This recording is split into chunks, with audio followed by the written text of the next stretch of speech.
Welcome to our Resilient podcast. In a week in which resilient President Trump was hinting he'd save the British Empire, so long as we opened up our resilient NHS, or as he puts it, health markets, to American corporations, and he told us America first doesn't mean he isn't open to other countries opening their veins to him and his billionaire pals. And Piers Morgan, the once Entertainment's page writer and apologist for Robert Maxwell, told us, "This one's okay, he's my mate and is in no way dodgy." Yep, the UK media went from the sublime to the ridiculous as they tripped over themselves to re-educate us to think, he isn't so bad with his cutesy, rapey and racist ways. And they tried to subject the resilient SNP Scottish Government to another attempt of the first of 1,000 cuts they think will bring them down by trying to create another George Seawright. Who was George Seawright? Well, he was a loyalist bigot who, not satisfied with the levels of loyalist bigotry in Glasgow, took himself over to Northern Ireland in the 80s to out-bigot Ian Paisley by becoming action prod and pulling down tricolours in nationalist and republican areas. Of course, his super unionism didn't stop him from shopping his UVF friends to the Republican IPLO in order to persuade them not to target him, who then got fed up with him and shot him. I don't say this lightly. Seawright was a product in the type of fuckery the right-wing press tried to create this week in Scotland when they accused the First Minister of hoisting flags other than the Union flag over her Queenship's buildings.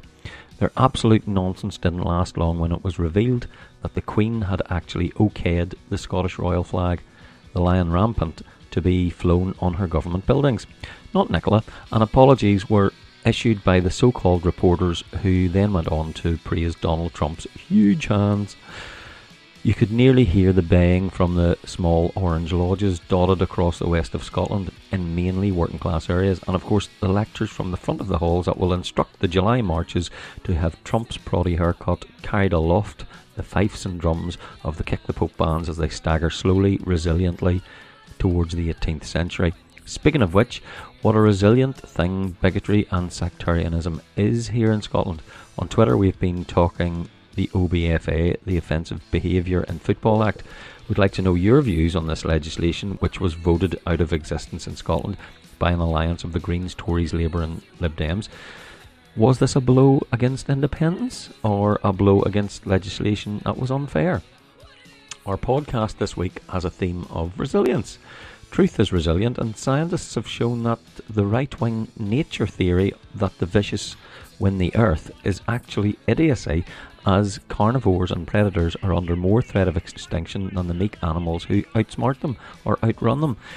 Take that Nazi theory and ram it up your right-wing president. Of course, it won't stop the right-wing nuts who value the carnivores and predators and look up to them as examples of their right-wing nutness from killing them for iPhone photos they proudly display so we can hate these ignoramus, greedy arseholes even more.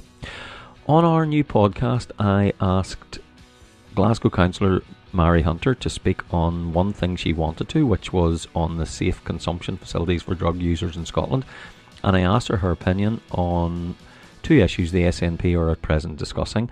One, legislation against smacking children, and secondly, the Offensive Behaviour in Football Act. Also in this episode we'll be hearing from Chuck Hamilton on neoliberal political organisations. Veronika Tudhope will be talking about the 60th anniversary of CND. Debra Torrance tells us about her wee dug. Pet insurance, health insurance and the NHS. And Derek Stewart Macpherson will be talking about Burns Night and Australia/Invasion Day. George Collins will be reviewing the claims of economic recovery since 2008 and how ordinary people feel disconnected from such claims. I'll be talking about radical music. Raiph tells us about the brilliant work of Beanie's Masato. Sandra Webster will be giving her personal perspective on the devastating effect of the closure of the Children's Hospital in Paisley, Renfrewshire, and the impact that will have on children with special needs.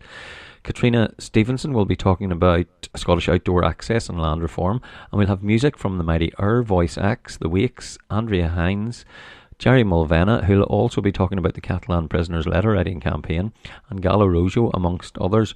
All details on our website, leftungagged.org. Please consider giving us a few quid to keep this podcast going. You can PayPal us at paypal.me/ungaggedleft.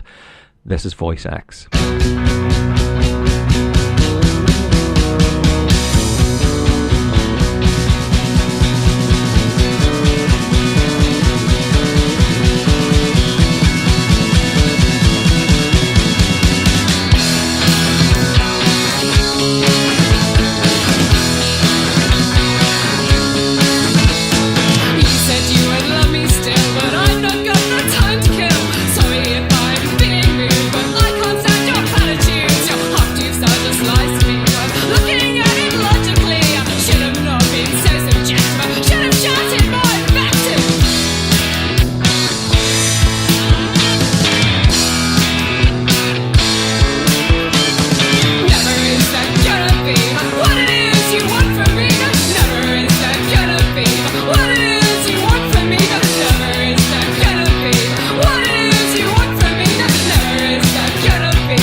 Okay, so my name's Mhairi Hunter. I'm a councillor in Glasgow. I'm a councillor for Southside Central, and I'm also the city convener for Health and Social Care, and I sit on the Integration Joint Board of the Glasgow Health and Social Care Partnership, and I will be the chair of that board from the next meeting onwards. So the safe consumption facility, this has been something that's been planned and been in development for quite some time now. It would be a first in Scotland and in fact a first in the UK. And the reason for looking at it is because of the number of drug deaths that we have in Glasgow, which is very high, and it's because we've seen outbreaks of things like anthrax, botulism, and most recently an ongoing HIV outbreak in Glasgow. So the proposal for a safe drug consumption facility came out of a report looking in depth at the lives of drug injecting people who mainly congregate in the city centre, and it was a very detailed report. And the proposal came out of those recommendations, and it's been taken forward by the Health and Social Care Partnership in Glasgow. The obvious barrier to it is the legal situation, because obviously, as things stand, injecting drugs is a criminal offence. So we would need to find some kind of letter of comfort or some kind of protection, not only for the service users within the facility, but for the staff who would be assisting them. So we'd tried going to the Lord Advocate, who considered it. I mean, in fairness to him, he did, take quite a long time looking at it and considering whether he could opt to change the prosecution policy, which would give that level of comfort that people were looking for. But his judgment was that he's not able to do that. So therefore, there are two options now. One is that the UK government agrees either to amend the law or to use their powers of regulation to provide an exemption to allow the safe consumption facility to go ahead. Or the alternative is, if they don't want to actually take that step, and I think politically they're not particularly keen to do that, the alternative is that they would devolve the powers to the Scottish Government to do that, because they've made it clear that they are willing to do that. I think the important thing about this is that it is, the most important thing is that it will save lives. But I think it's also important as a sign of taking a different approach to drug addiction, which is based on a public health approach rather than a criminal justice approach. That's not kind of saying there's going to be a free-for-all for people in terms of taking drugs. It is about supporting a very particular population of people who do currently inject drugs in the city centre, most of whom have been injecting drugs for a long time. And the longer you've been injecting drugs for, the more likely you are to die from that. And that's partly why we're seeing an increase in the incidence of drug fatalities. So there is a lot of evidence to back up the proposal, and I'm still hopeful that it will be able to go ahead. We're certainly planning to continue to go ahead with it, along with a heroin-assisted treatment facility. Really, it's in the hands of politicians now to try and make that happen. So hopefully we'll get an update on that in the next few months. The kind of smacking issue for me is one which is quite complex. I think at the last time this was looked at legislatively, we ended up with a situation where we effectively created a kind of legal definition of a justifiable assault on a child. That was essentially what the legislation defined. It more or less said that if you perpetrated certain behaviour on an adult, it would count as an assault, but if you perpetrated it against a child, it wouldn't, because it would be seen as a justified assault. And at the time, and ever since then, I kind of thought that was just a terrible concept. It was just an awful idea that an assault against a child is somehow seen as justified when the same behaviour against an adult wouldn't be seen as justified. But having said that, I think although I support the changes in legislation which John Finney is proposing, I do think we need to be very, very careful about how we do this. We do need to make very clear that this is not about somehow going in and judging and penalising parents. It's about supporting families and about supporting parents, not about punishing them. Because I think there is a bit of a feeling among some families that, you know, social workers and so on are very interested in pointing fingers and judging people. I don't think that's true. I don't think that's an accurate perception of social work at all. Or if it is a perception of social work, it kind of probably goes back to incidents which happened 20, 30 years ago. It certainly doesn't reflect the way social workers practice at the moment, but nonetheless there is that perception out there, and so I think in approaching this we need to be very, very careful that it's not seen about judging parents, about telling parents that they don't know how to bring up their children and that, you know, they're doing it all wrong. It does need to be done extremely sensitively, and I think the kind of devil is going to be in the detail of this legislation, in how it's drafted. And then I think we're going to have to be very, very careful about how it's implemented as well. Okay, the Offensive Behaviour at Football Act. I have to be really honest, I have never been to a football match in my life. I remember when this was all being drafted and people were discussing it, and they kept talking about the famine song, and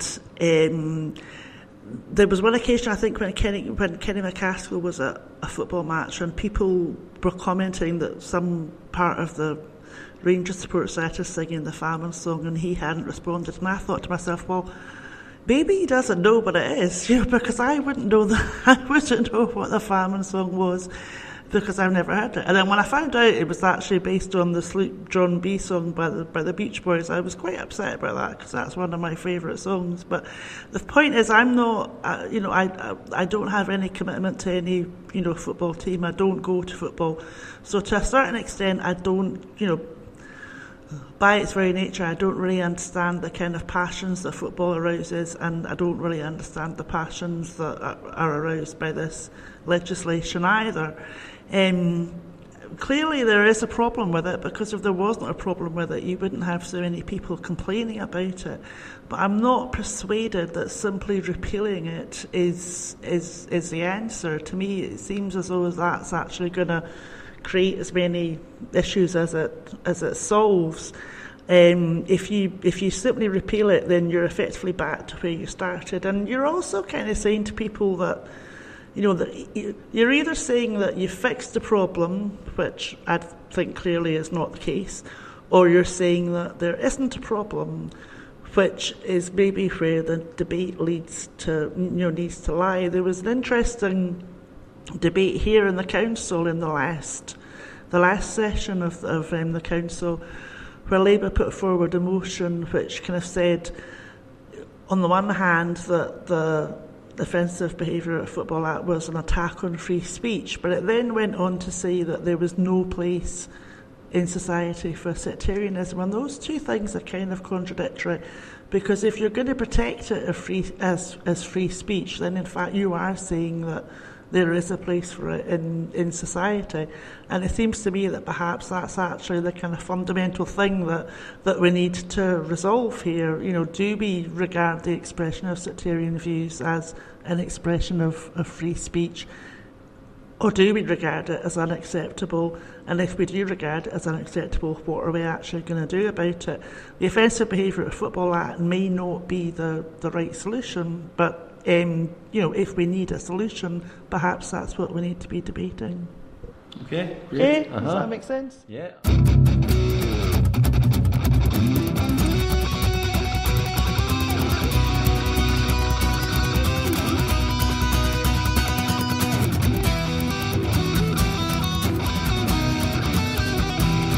En la plaza de mi pueblo dijo el jornalero al amo. En la plaza de mi pueblo dijo el jornalero al amo. Nuestros hijos nacerán con el puño levantado. Nuestros hijos nacerán con el puño levantado. Y esta tierra que no es mía, y esta tierra que es del amor. Y esta tierra que no es mía,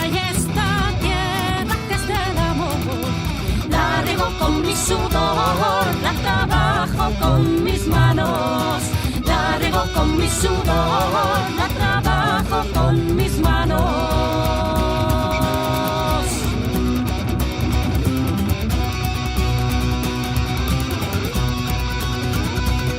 Pero dime, compañero, si estas tierras son del amor. Pero dime, compañero, si estas tierras son del amor. Porque nunca lo hemos visto trabajando en el arao. Porque nunca lo hemos visto trabajando en el arao. Con mi arao abro los surcos, con mi arao escribo yo. Con mi arao abro los surcos, con mi arao escribo yo. Páginas sobre la tierra de miseria y de sudor. Páginas sobre la tierra de miseria y de sudor.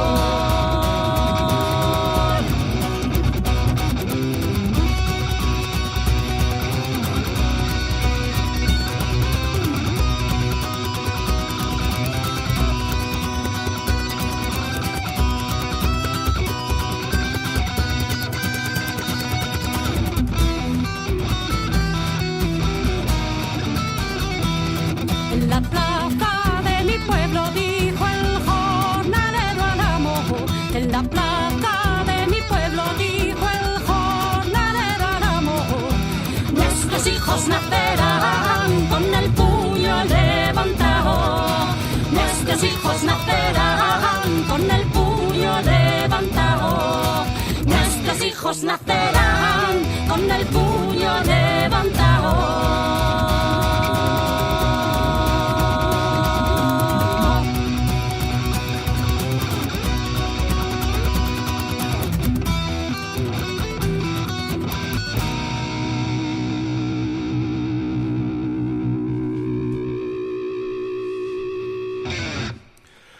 Hello there, it's Gerry Mulvenna here. I just wanted to say a few words to the listeners of the Ungagged podcast about the Catalan political prisoners. Back in November, we were all very concerned at the imprisonment of Catalan political leaders, both elected and grassroots activists. So I know Ungagged organised a letter which was signed by many people. Also, many individuals did it off their own bat. Fiona Graham, who is involved with Orkney News up in Orkney, thought the letter writing campaign was a great opportunity for ordinary people. She was thinking mostly in Scotland to show their support and solidarity with the Catalan political prisoners by writing letters. So I thought it would be helpful to have a simple website with the addresses of the prisoners. So I set up catalanprisoners.info, and I've been updating it with some relevant articles, and it has all the addresses of the prisoners. Of course, the prisoners went from 2 to 10 and to 4, so there's 4 prisoners still held in Madrid prisons. So the website catalanprisoners.info has their addresses and some up-to-date information about what's happening to their incarceration.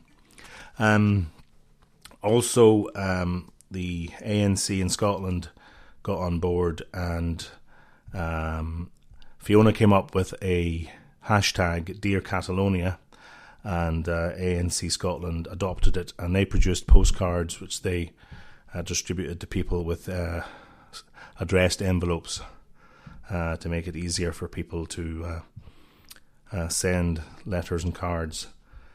So they went out at stalls in many places in Scotland. To cap it all, I've written a song called Dear Catalonia. So here it is.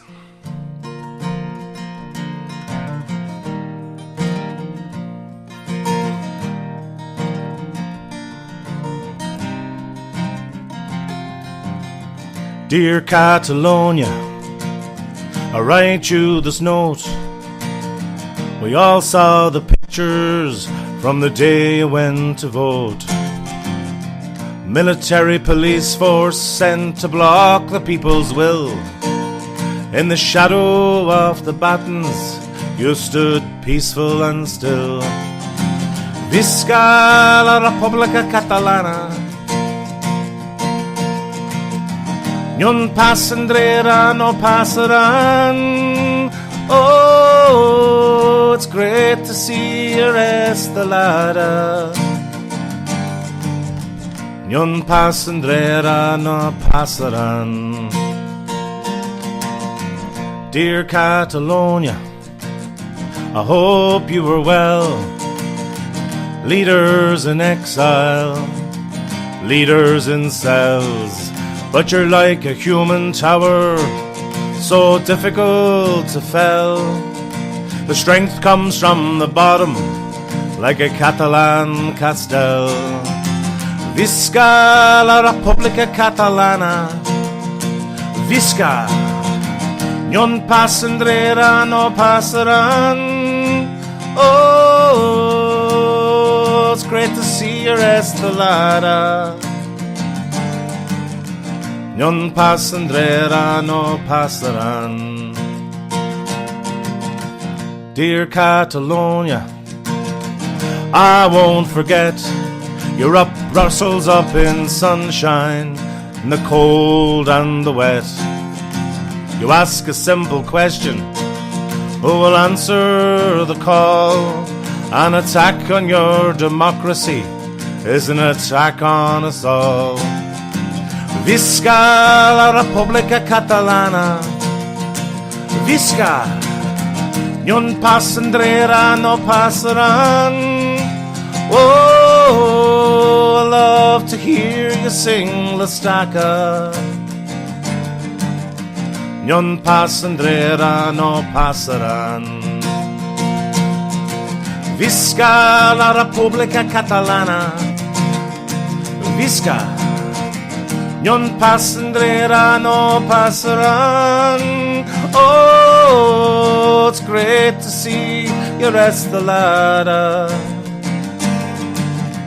Non passandrera, no passaran. Hello, my name is Veronika Tudhope and I work for Scottish Campaign for Nuclear Disarmament, and I'm just going to talk a wee bit about the history of Scottish CND and how we've been around for 60 years and what a resilient organisation we are. We were formed 60 years ago this year, and with the aim of achieving nuclear disarmament. And you might think if we're celebrating our 60th anniversary, there's not really much to celebrate because nuclear disarmament is still to come. However, we have made a lot of progress in the face of great difficulty. For a start, we're still here and we're still fighting it, and we've still got a lot of supporters and a lot of people out there who believe in what we're doing. Fortunately, through everybody's efforts, last year in July, the UN passed a treaty which will ban nuclear weapons globally once 50 countries have signed up and ratified. More than 50 countries have already signed up and several have already ratified. Ratification is more difficult because it involves changing the laws in your own country. So we have had a huge success in this, and success like that comes out of doing a lot of things a lot frequently, over and over again, on lots of different fronts. It doesn't just happen overnight. Through the 60 years we've been around, certain things have gone on the whole time. The Paisley Peace Camp, for example, has been there for over 30 years, supported by us and supported by the peace movement in general. They're a really important part of the resistance in Scotland because they're outside Faslane where the submarines with the nuclear weapons on them are. And the peace camp reminds us that we don't want them here, that Scotland hosts nuclear weapons unwillingly. Through the years that have, not all of the 60 years, but a very large number of them, another thing that volunteers have done a lot of is they've tracked the transport of nuclear warheads on roads through England and through Scotland. and kept an eye on it, kept it in the public eye, kept it in the press, because it's really important that practices like dangerous and unwelcome practices like that are challenged. So you can't let nuclear warheads be driven up your roads. Like, people might think it's normal if we don't actually keep talking about it and keep complaining about it. At Scottish CND, down the years, there's been research and report writing.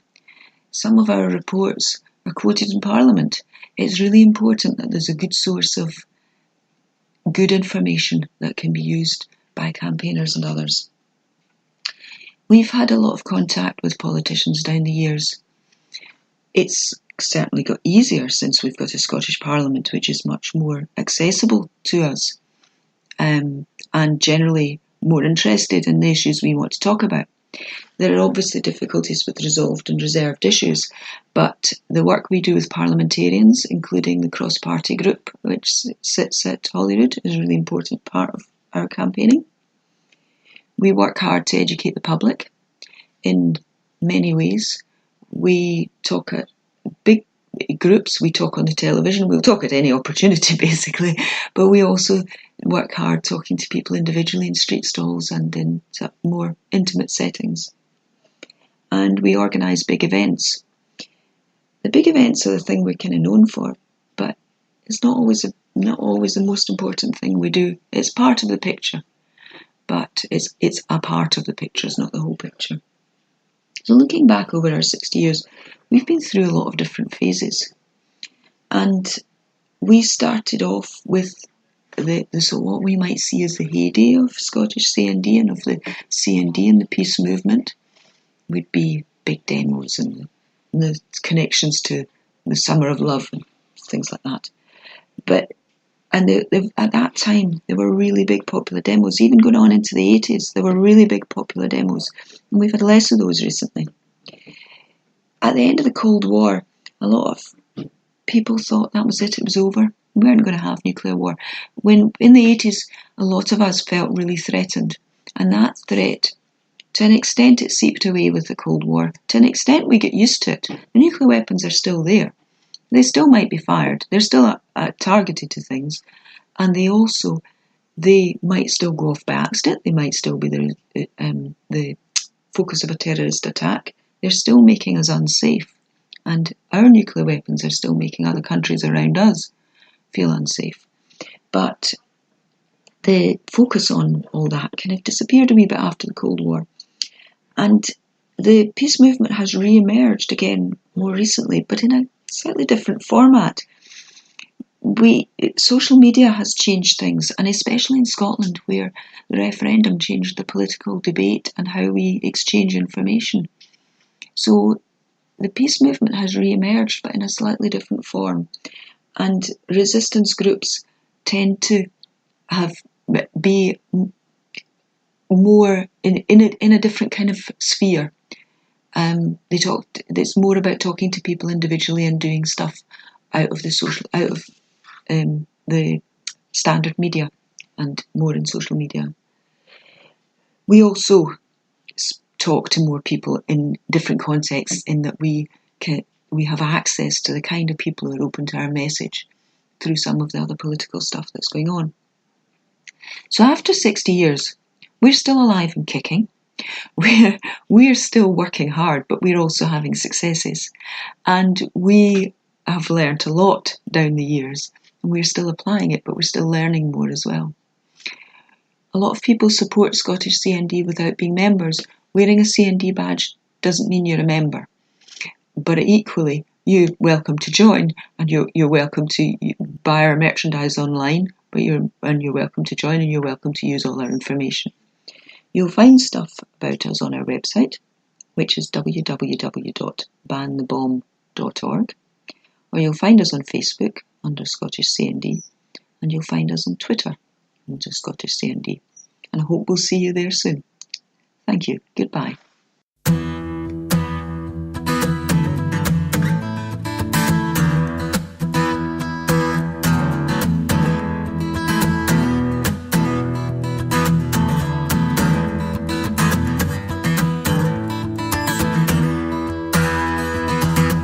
children dear, what are we to do? The landlords put the rent up just because they could, and we don't have the money here, there's barely even food, and our men have gone to go and fight the war. This wee flat of ours is in bad need of repair.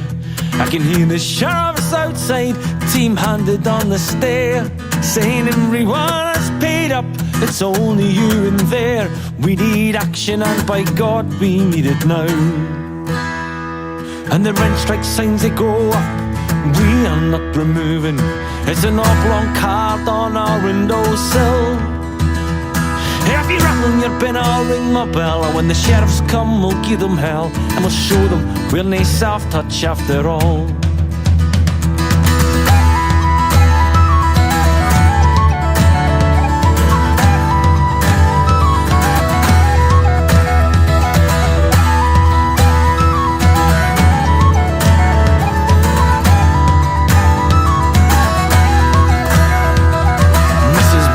And we fight to change this legislation, and our closes and our kitchens, and through political agitation. And here come men from the shipyard now to join our demonstration. Well, you know a woman's work is never done, and the red strike signs they go up, we are not removing. An oblong card on our windowsill. If you rattle your bin, I'll ring my bell, and when the sheriffs come, we'll give them hell, and we'll show them we're nae soft touch after all.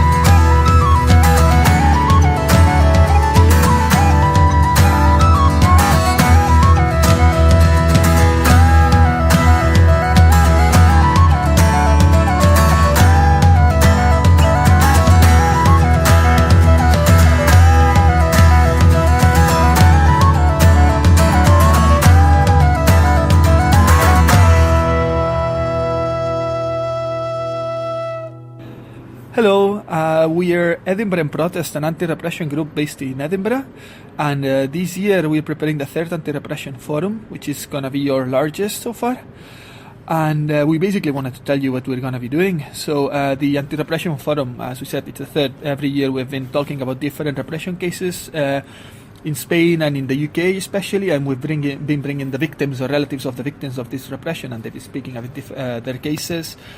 We've been showing documentaries, and this year this anti-repression forum is going to be the 24th of February 2018. That's a Saturday at the David Hume Tower, Lecture Hall C in the University of Edinburgh, George's Square. So this year, our first event, it's going to be a documentary about the repression in Catalonia after the repression during the referendum. It's called El primer día de octubre, which is the first day of October, and Aina Vidal-Ros, it's going to be the speaker after the documentary at 11. Then we have another talk by Valtonic, who's a hip-hop singer who's been prosecuted in Spain for singing songs against the monarchy, and he's facing 3 years and a half of jail. Actually, his sentence might be ratified before the repression forum, so there's a chance that he cannot come because he's in jail for the lyrics of his songs. So if he's lucky, we will hear from him that day. Then and that will be at 1. Then we have a talk about political prisoners and repression in Spain, and we're going to hear from the mother of Alfon. Alfon, for those who don't follow Spanish politics too much, is a boy basically who was arrested after the general strike, and he's in jail at the moment. He was accused of preparing almost a terrorist attack for, they say, having flammable material on his backpack, and he's currently in jail. He's going to be there for 5 years.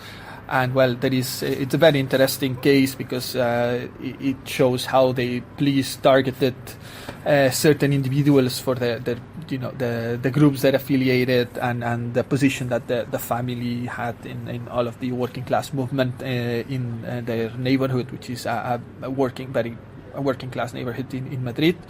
So after that, we're going to have another talk by the Muslim Women Association of Edinburgh, and they're going to talk about Islamophobia, the war on terror, the Prevent program here in the UK. And then at 4:30 we're going to have questions and answers with them. And that's only the beginning. Then the feminist group, This Hysterical Woman, it's going to host a feminist memes workshop from 6 to 8 at the Beehive Inn in Grassmarket. And finally, to finance all of this, we have a benefit gig, which is going to be at the Henry's Cellar Bar, 16A Morrison Street, where Baltonic, the hip-hop singer, is going to sing. Then Gallo Rojo is going to sing their classic Republican songs, Loud South Ladies, Edad Perra, and Brooke, the Polish punk rock band based in Edinburgh, and the Irresistible Urges are gonna play as well. The ticket it's £8 or £7 if you're unemployed, etc. And we're this is a benefit gig, so all of the money goes to pay for the plane tickets of the people that's coming here, and whatever it's made, it's gonna go to the victims of the repression cases we're gonna speak about. So I hope this is enough information. We think it's a very important moment to talk about repression, especially about the gag law in Spain, the prosecuted hip-hop singer, who's not the only one. Pablo Hasél, another hip-hop singer, might face 12 years of jail soon for the same deal, singing against the monarchy, singing against the current government. And very recently, a guy went to jail for his tweets because he was tweeting about the conditions that the families of certain political prisoners have to go through in the Basque Country. He got done because they linked it to, they thought it was terrorism apology or something like that. So we look forward to seeing as many as you as possible, and thank you very much for the to Untagged podcast for letting us speak. Bye bye. If we are for war, I can't be alone in planning to cut and run with all that I know. I'll take to the hills with the ones close to me. We'll bring seeds and a book to teach us gardening. I'll be knitting to keep us in jumpers and socks. We'll be safe from the bombs. We'll take in any who knock.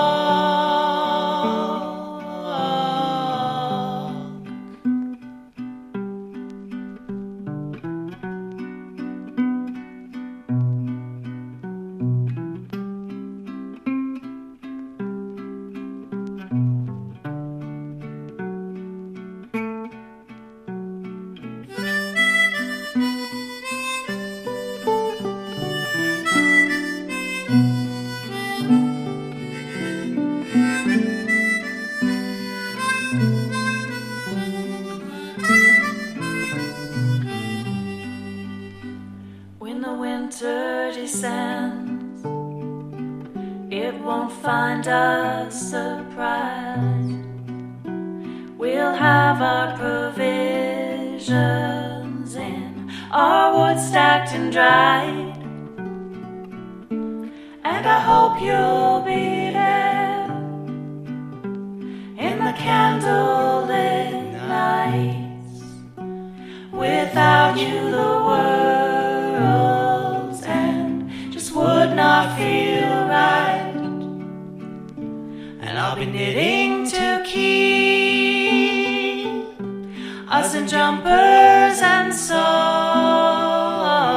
We'll be safe from the bombs. We'll take in any who knock.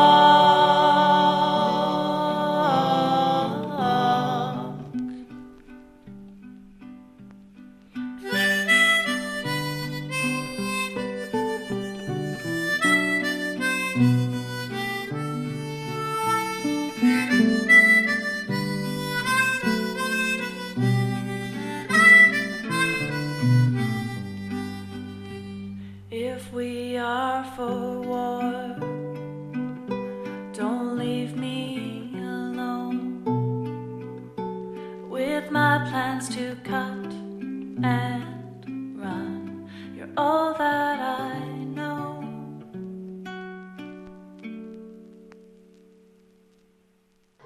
Hello all you good folks out there. George Collins here for yet another edition of Ungagged. I hope you are doing well, and however the winter weather is treating you, I hope you are staying warm, comfortable, safe, and enjoying it. As I was vacuuming the hallways at my place of work this week, I was listening to an interview done by journalist Chris Hedges, a renowned Pulitzer Prize-winning journalist who was famously fired from the New York Times for having the audacity to oppose the war in Iraq. He has a program on the news channel RT America called On Contact, in which he conducts about half-hour interviews with authors, political figures, and other such folks. And on one of the newest episodes, he spoke with Jessica Bruder, author of a new book, Nomadland, Surviving America in the 21st Century. And this interview covered the rise of the United States' elderly itinerant workforce.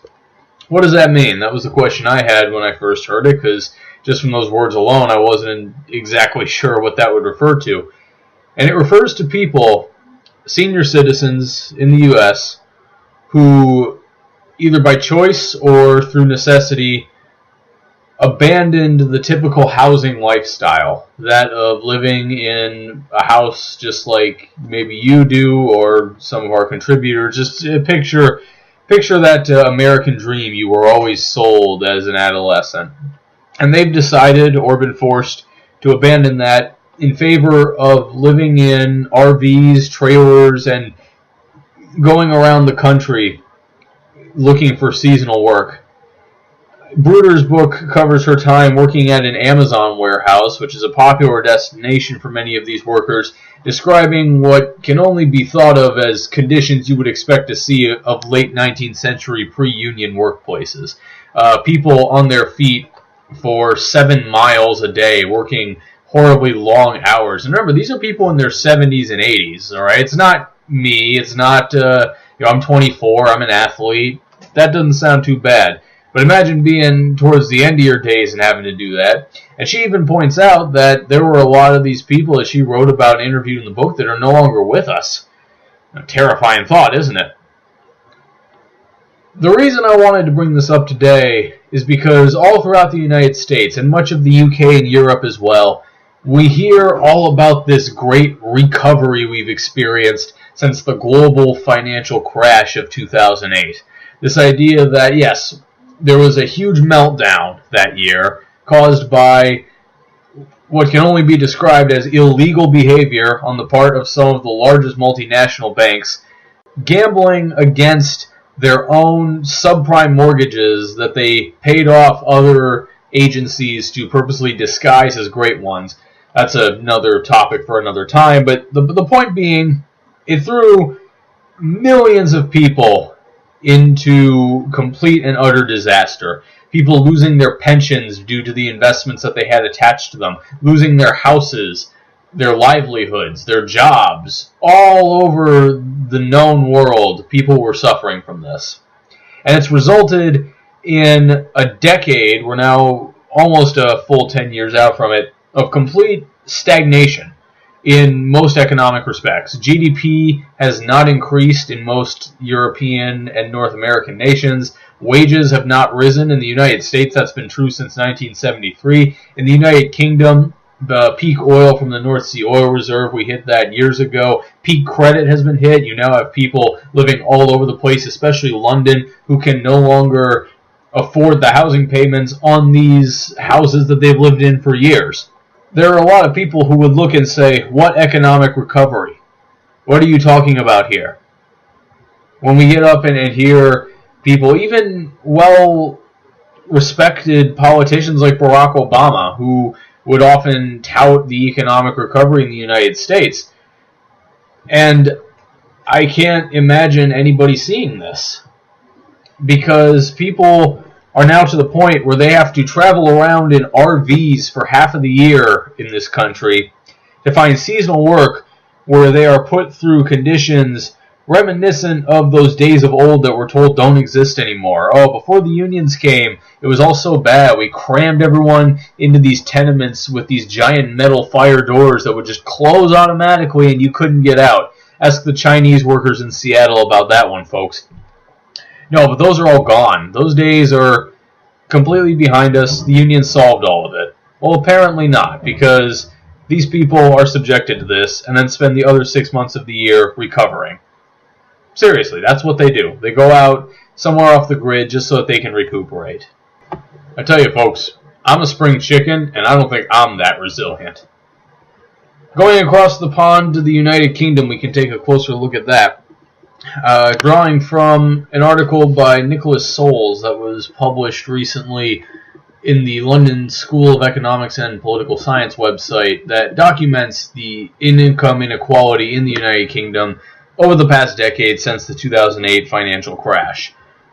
And I used the word stagnation earlier, and it's entirely appropriate to use in this instance here, because according to Soules, the Gini coefficient has remained completely the same since 2006 to 2007 as it is right now. Maybe a slight variation in 1 percentage point or so, but not statistically significant. And such trends render Britain the most unequal country in Europe, apart from Estonia, apparently, a great company to be keeping there. Other major countries including France, Germany, Italy, Poland, and Spain, which Spain has been hit particularly hard by that crisis. This is not indicative of a recovery. Even the statistics show a complete and total stagnation.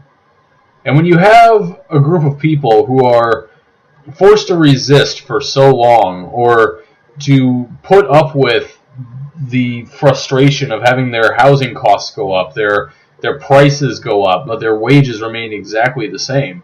Housing is a particularly hot-button issue in the UK, I'm aware, because of the way that many housing costs were artificially lowered by the income from the North Sea Oil Reserve. As we mentioned earlier, we passed peak oil. That money is no longer there, and so now these housing costs start to go back up.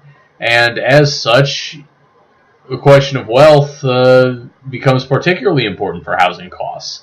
This is going to aggravate income inequalities as you have people lower on the income spectrum paying a greater share of their income towards housing. What does that mean? It means less money is flowing through the economy, and you have an overall depression of your GDP and your economic health. In the fight sports, we often talk about burnout.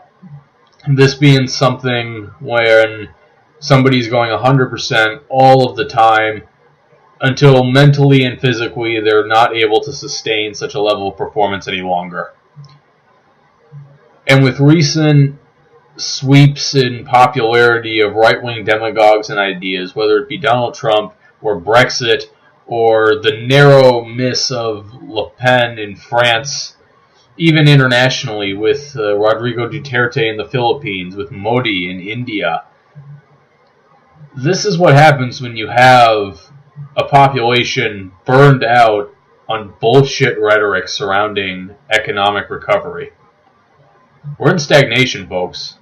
And unless something changes with domestic investment, with scrapping these ridiculous austerity measures that do nothing but aggravate the problem, as we've seen in Greece, textbook example 1, we're going to continue to see more things like this. But here's where I'm hopeful, because I always like to try to end these episodes with some kind of a positive note or something looking towards the future. I read a statistic recently that China is projected to surpass the United States in retail sales this year, 2018. Already, more motor vehicles are sold in China than in the United States on any given year, even in record years for the United States. And this means that companies will now be looking at China as potentially their biggest market. We hear all this rhetoric about lowering the expatriate tax rate, especially among Donald Trump and Treasury Secretary Gary Cohn, but the biggest determinant of where a corporation or company will invest is not how low the corporate tax rate sinks, but instead where the most promising markets lie. And right now, that's looking like China. I wonder if that's what it will take. Will it take the emergence of a serious competitor, a serious world competitor in economic strength and business acumen to return the United States and probably Europe to wanting to invest in ourselves again, instead of diverting everything to the rich because of decades of neoliberal economic propaganda courtesy of Ronald Reagan and Margaret Thatcher? I certainly hope so. And if that's the case, then may the gods above bless the new Chinese markets.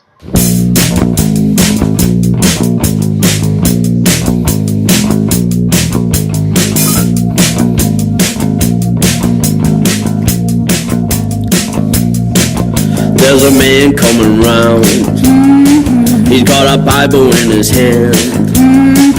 He's a man of God. He's got Satan on his mind. Yeah, yeah. There's a man coming round. He's got the secrets of the past. He knows the devil's in your soul, but he ain't gonna last. No, no.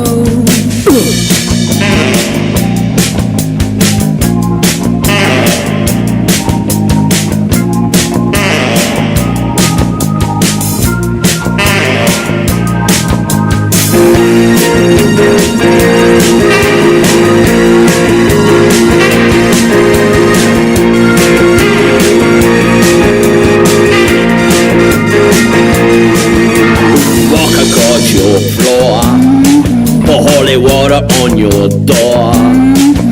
He will open up his book and he'll give you the look. Yeah, yeah. He'll lay on the bed, put his hands on your head. Then he'll start to shout, get out, demon, out. Out. Demon, out. Out! Demon out!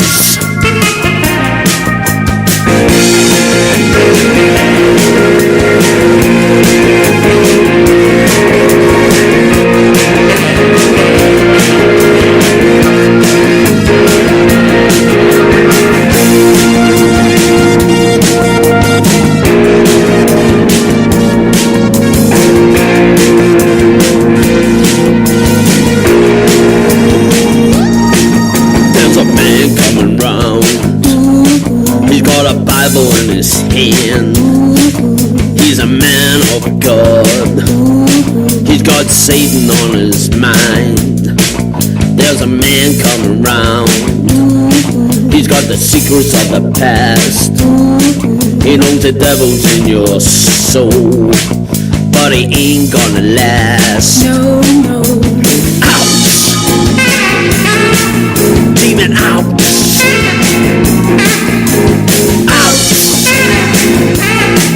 Demon out! Out! Demon out! Out! Demon out!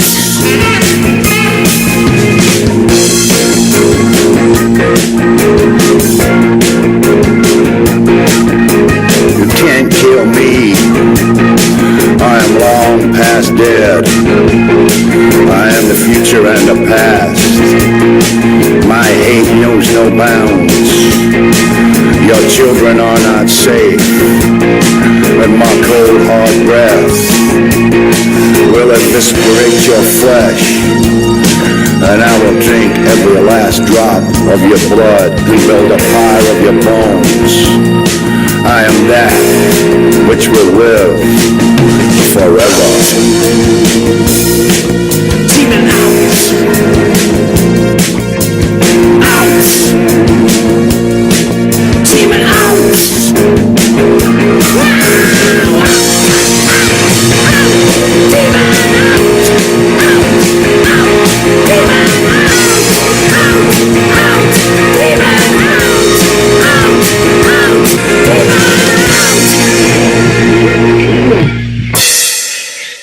Today's podcast is about resilience, and I have decided to discuss the issue of land reform and our access to Scotland's land, as there's still a lot of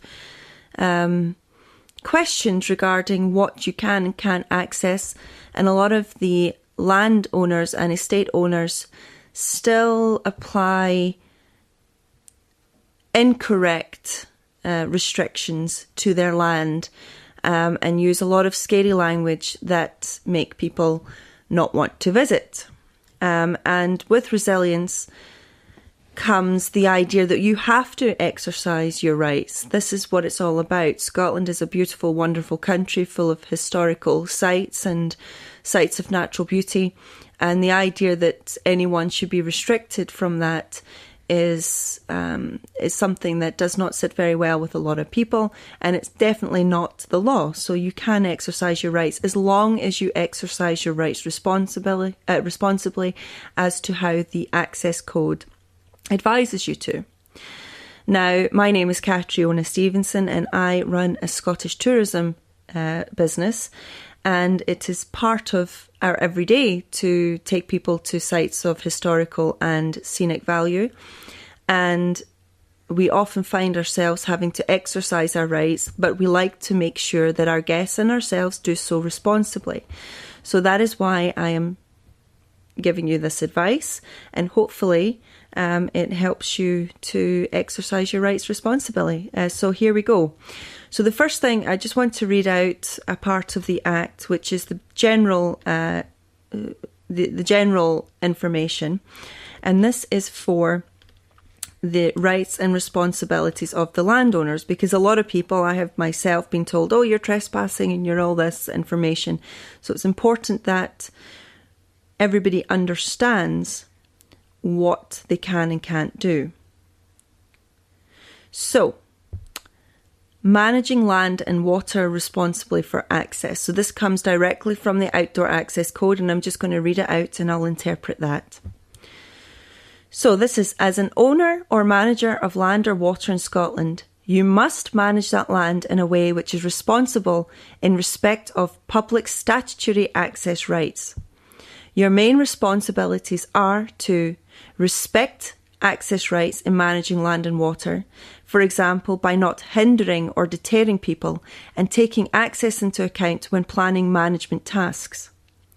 Act reasonably when asking people to avoid land management operations, for example, by keeping any precautions to the minimum area and duration required for people's safety. And lastly, by working with the local authority and other bodies to help integrate access and land management. For example, show that people are welcome, work with the access officer to help manage access positively.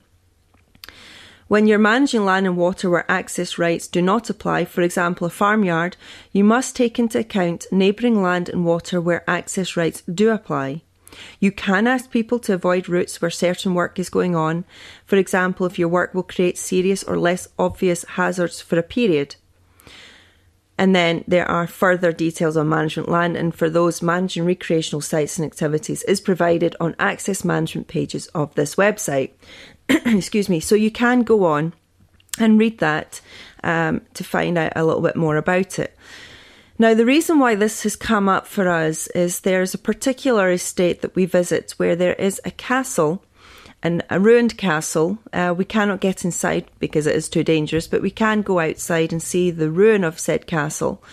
And recently, the estate is restricting access. They have now said that you cannot go there until April.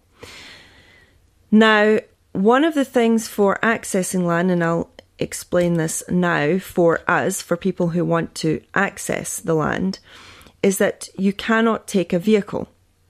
The access is just for your person. It is not for a vehicle. So you cannot just drive onto somebody's property. If it is a private road and they say do not access, you will be breaking the law if you take a vehicle. So what this particular property has done is they've now charged vehicle parking rates. And all they have really restricted is the ability to take your car onto the estate and park your car there where they usually charge. And that will start back up again in April. So for us, what we tend to do is we park on the public road and we make our way walking up there. So it is important that when we are exercising our rights, when we are doing this, that we act in a responsible manner, and it's important for everybody to do so, not just to appease the people whose property you're on, but just in general, to be respectful to the land that you are accessing. So this is what the code explains. So take responsibility for your own actions. For example, care for your own safety, keep alert of hazards, and take special care with children. Respect people's privacy and peace of mind. So do not act in ways that may alarm or annoy people, especially at night. So don't have a party next to somebody's property. Don't make loud noises or act in a disorderly fashion. So that makes perfect sense.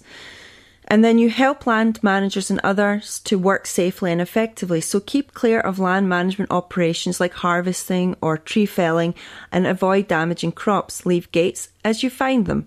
So again, that is just basic care and being responsible. And if you do not do that, you give us all a bad name, basically. And care for the environment. So don't disturb wildlife and take your litter away with you. There are other laws there, so you don't drop litter. It's probably one of my biggest pet hates anyway, but just, respect the land that you're visiting. And keep your dog under proper control. So this is something that is very important, because people think they know their dog until they see a sheep or another farmyard animal. So it's important that you look after your dog while you're walking through these estates and respect the work that is going on at these properties. So dogs are popular companions, but take special care if near livestock or during the bird breeding season, and always pick up after your dog, another big pet hate of mine. And take extra care if you're organising an event or running a business. So talk to the managers of any land which you plan to use intensively or regularly. So that's what we do. So if you take people there, or you tend to visit if it's part of your walking run or your route to work or whatever it is, make sure that these people know to expect you, and that is being responsible. So that is a very important part of the access code, and that's our responsibility when we're visiting. If you follow these particular rules, there's no reason why you should be prohibited or denied access to any place. Okay? Now, one of the biggest ones for us, because the particular property, and a lot of people want to see ruined buildings, and a lot of these ruined buildings happen to be on private estates. I can name this particular place we visit, but there's others that we like to visit. There's one nearby us called Duchel Castle, which again sits on a private estate and is near some farm buildings. So it's important that you know what your rights are to go and see these sites. So I'm just going to go and talk a little bit about that and about property in general. So a lot of people get a bit confused because a lot of farmyards tend to lie on these access paths. So you need to know what your rights are. So when you are accessing a farmyard, please note that the access rights do not apply to farmyards. However, many people take access through farmyards when following paths and tracks. So if there's a path or a track which you are on, which goes through a farmyard, be sure to follow these particular rules. So in practice, if a right-of-way or core path goes through a farmyard, you can follow this at any time. If a reasonable, passable alternative route is signposted around the farmyard and buildings, then you should follow this. And that makes general sense. You don't want to be walking through somebody's property if there is a reasonable, safe alternative. And in the absence of a right-of-way, core path or reasonable signposted route through the farmyard and buildings, you might be able to go through the farmyard if the farmer is content, or if access has been taken on a customary basis in the past, or you could exercise your rights to go around the farmyard and buildings. If you do go through a farmyard, proceed safely and carefully, watch out for machinery or livestock, and respect the privacy of those living on the farm.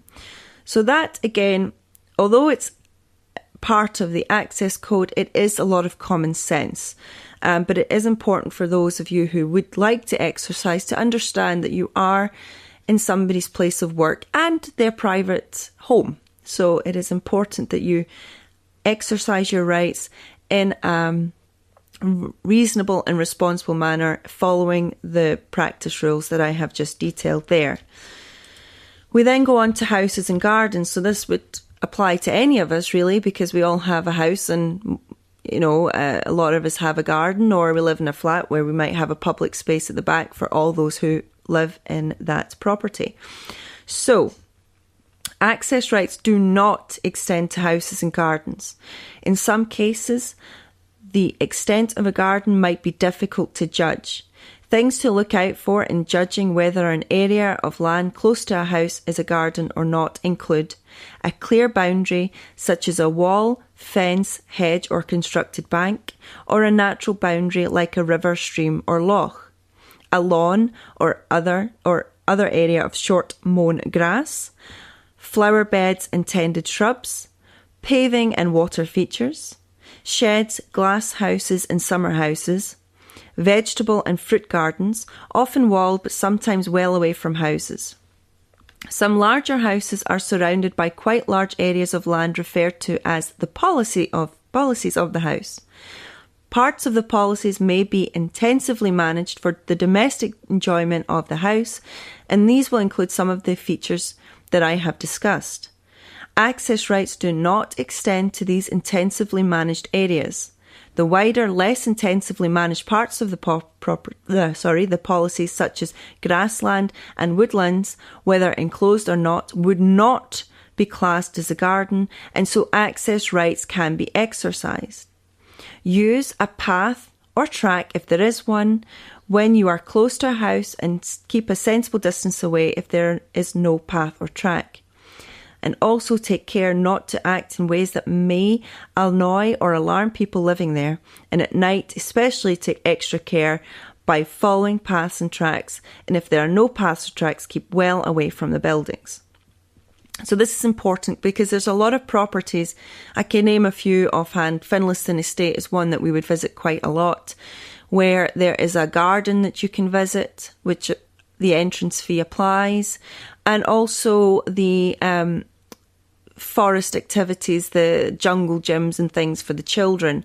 However, there are also woodland walks that you can do, in which case this would not come under that particular, they could not deny you access there, and you can walk, again, following the terms that I advised before: not dropping litter, not lighting fires, not causing a lot of noise, and closing gates and leaving them as you find them, basically. And keeping your dog on a lead, that's a very important one. And lastly, we go to the cultural heritage sites. So this is one that applies a lot to us because we go to see a lot of these historic sites.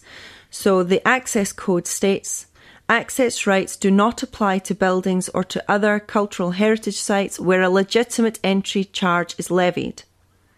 In other cases, such as many unsupervised historic or archaeological sites, access rights apply.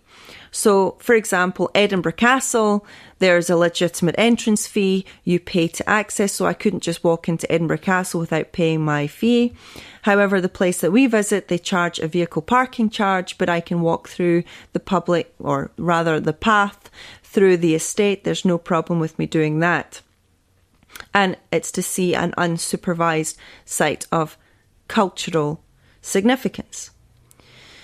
So the reason why this rule applies is these sites can be of great value, though they might not always be obvious on the ground, so it is important to look after them. Follow any local bylaws, regulations or approved guidance asking you to modify your behaviour in order to protect a cultural heritage site. An example of this would be the particular site that we visit has a sign which says keep out danger. So for obvious reasons, keep out because it's dangerous inside.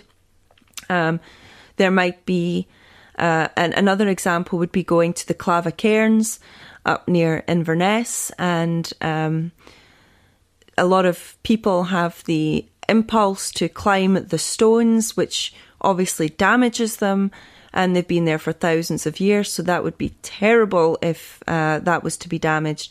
So it is important that you follow the advice provided at each property, and it is their responsibility to make you aware of this because it is their land.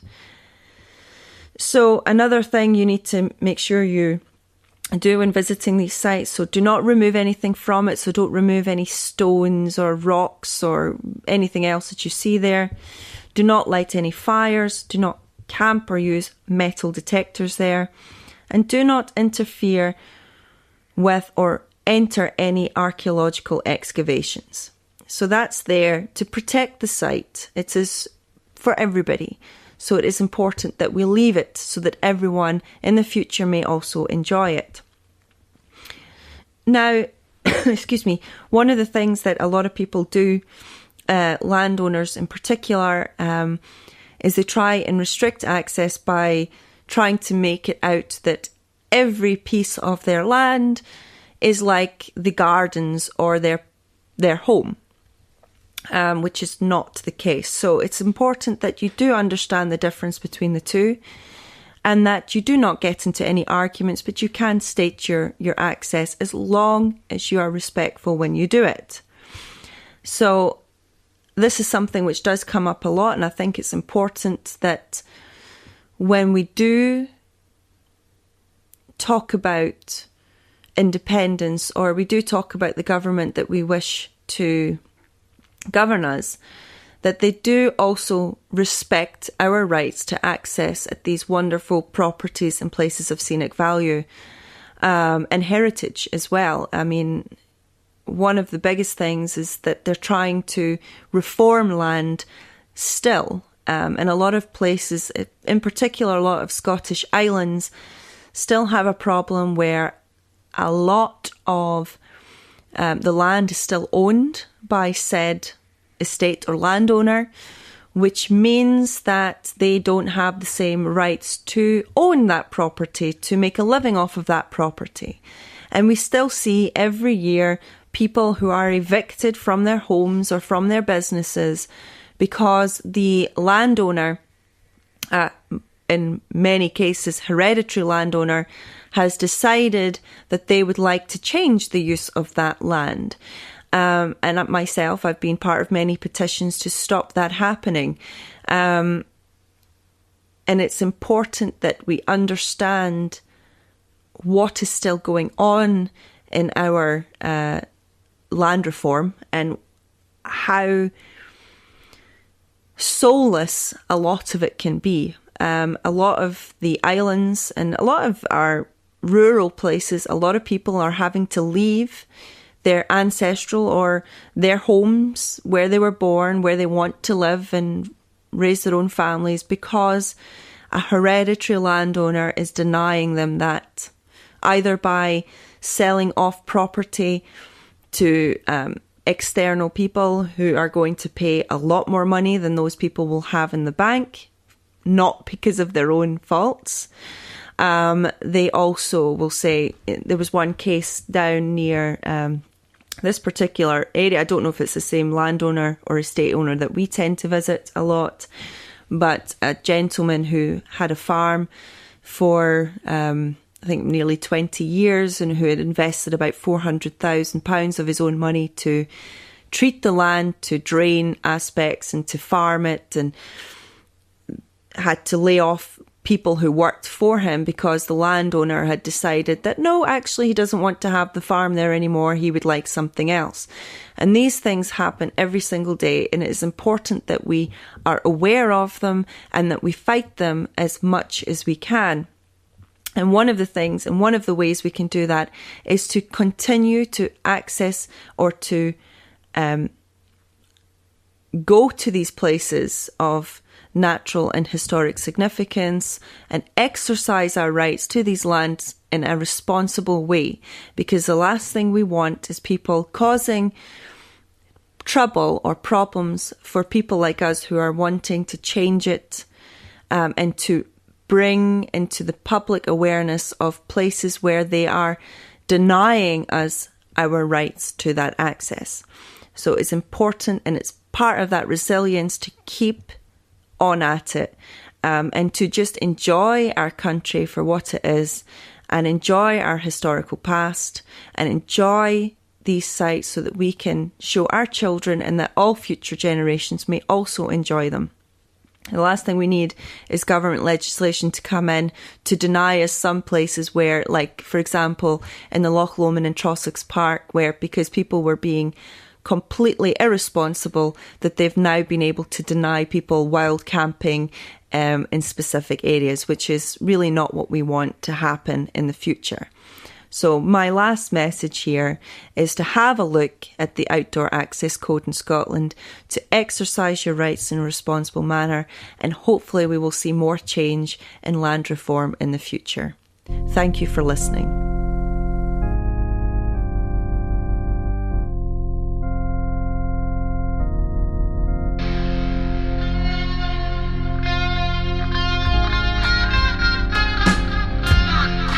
Thank you for coming.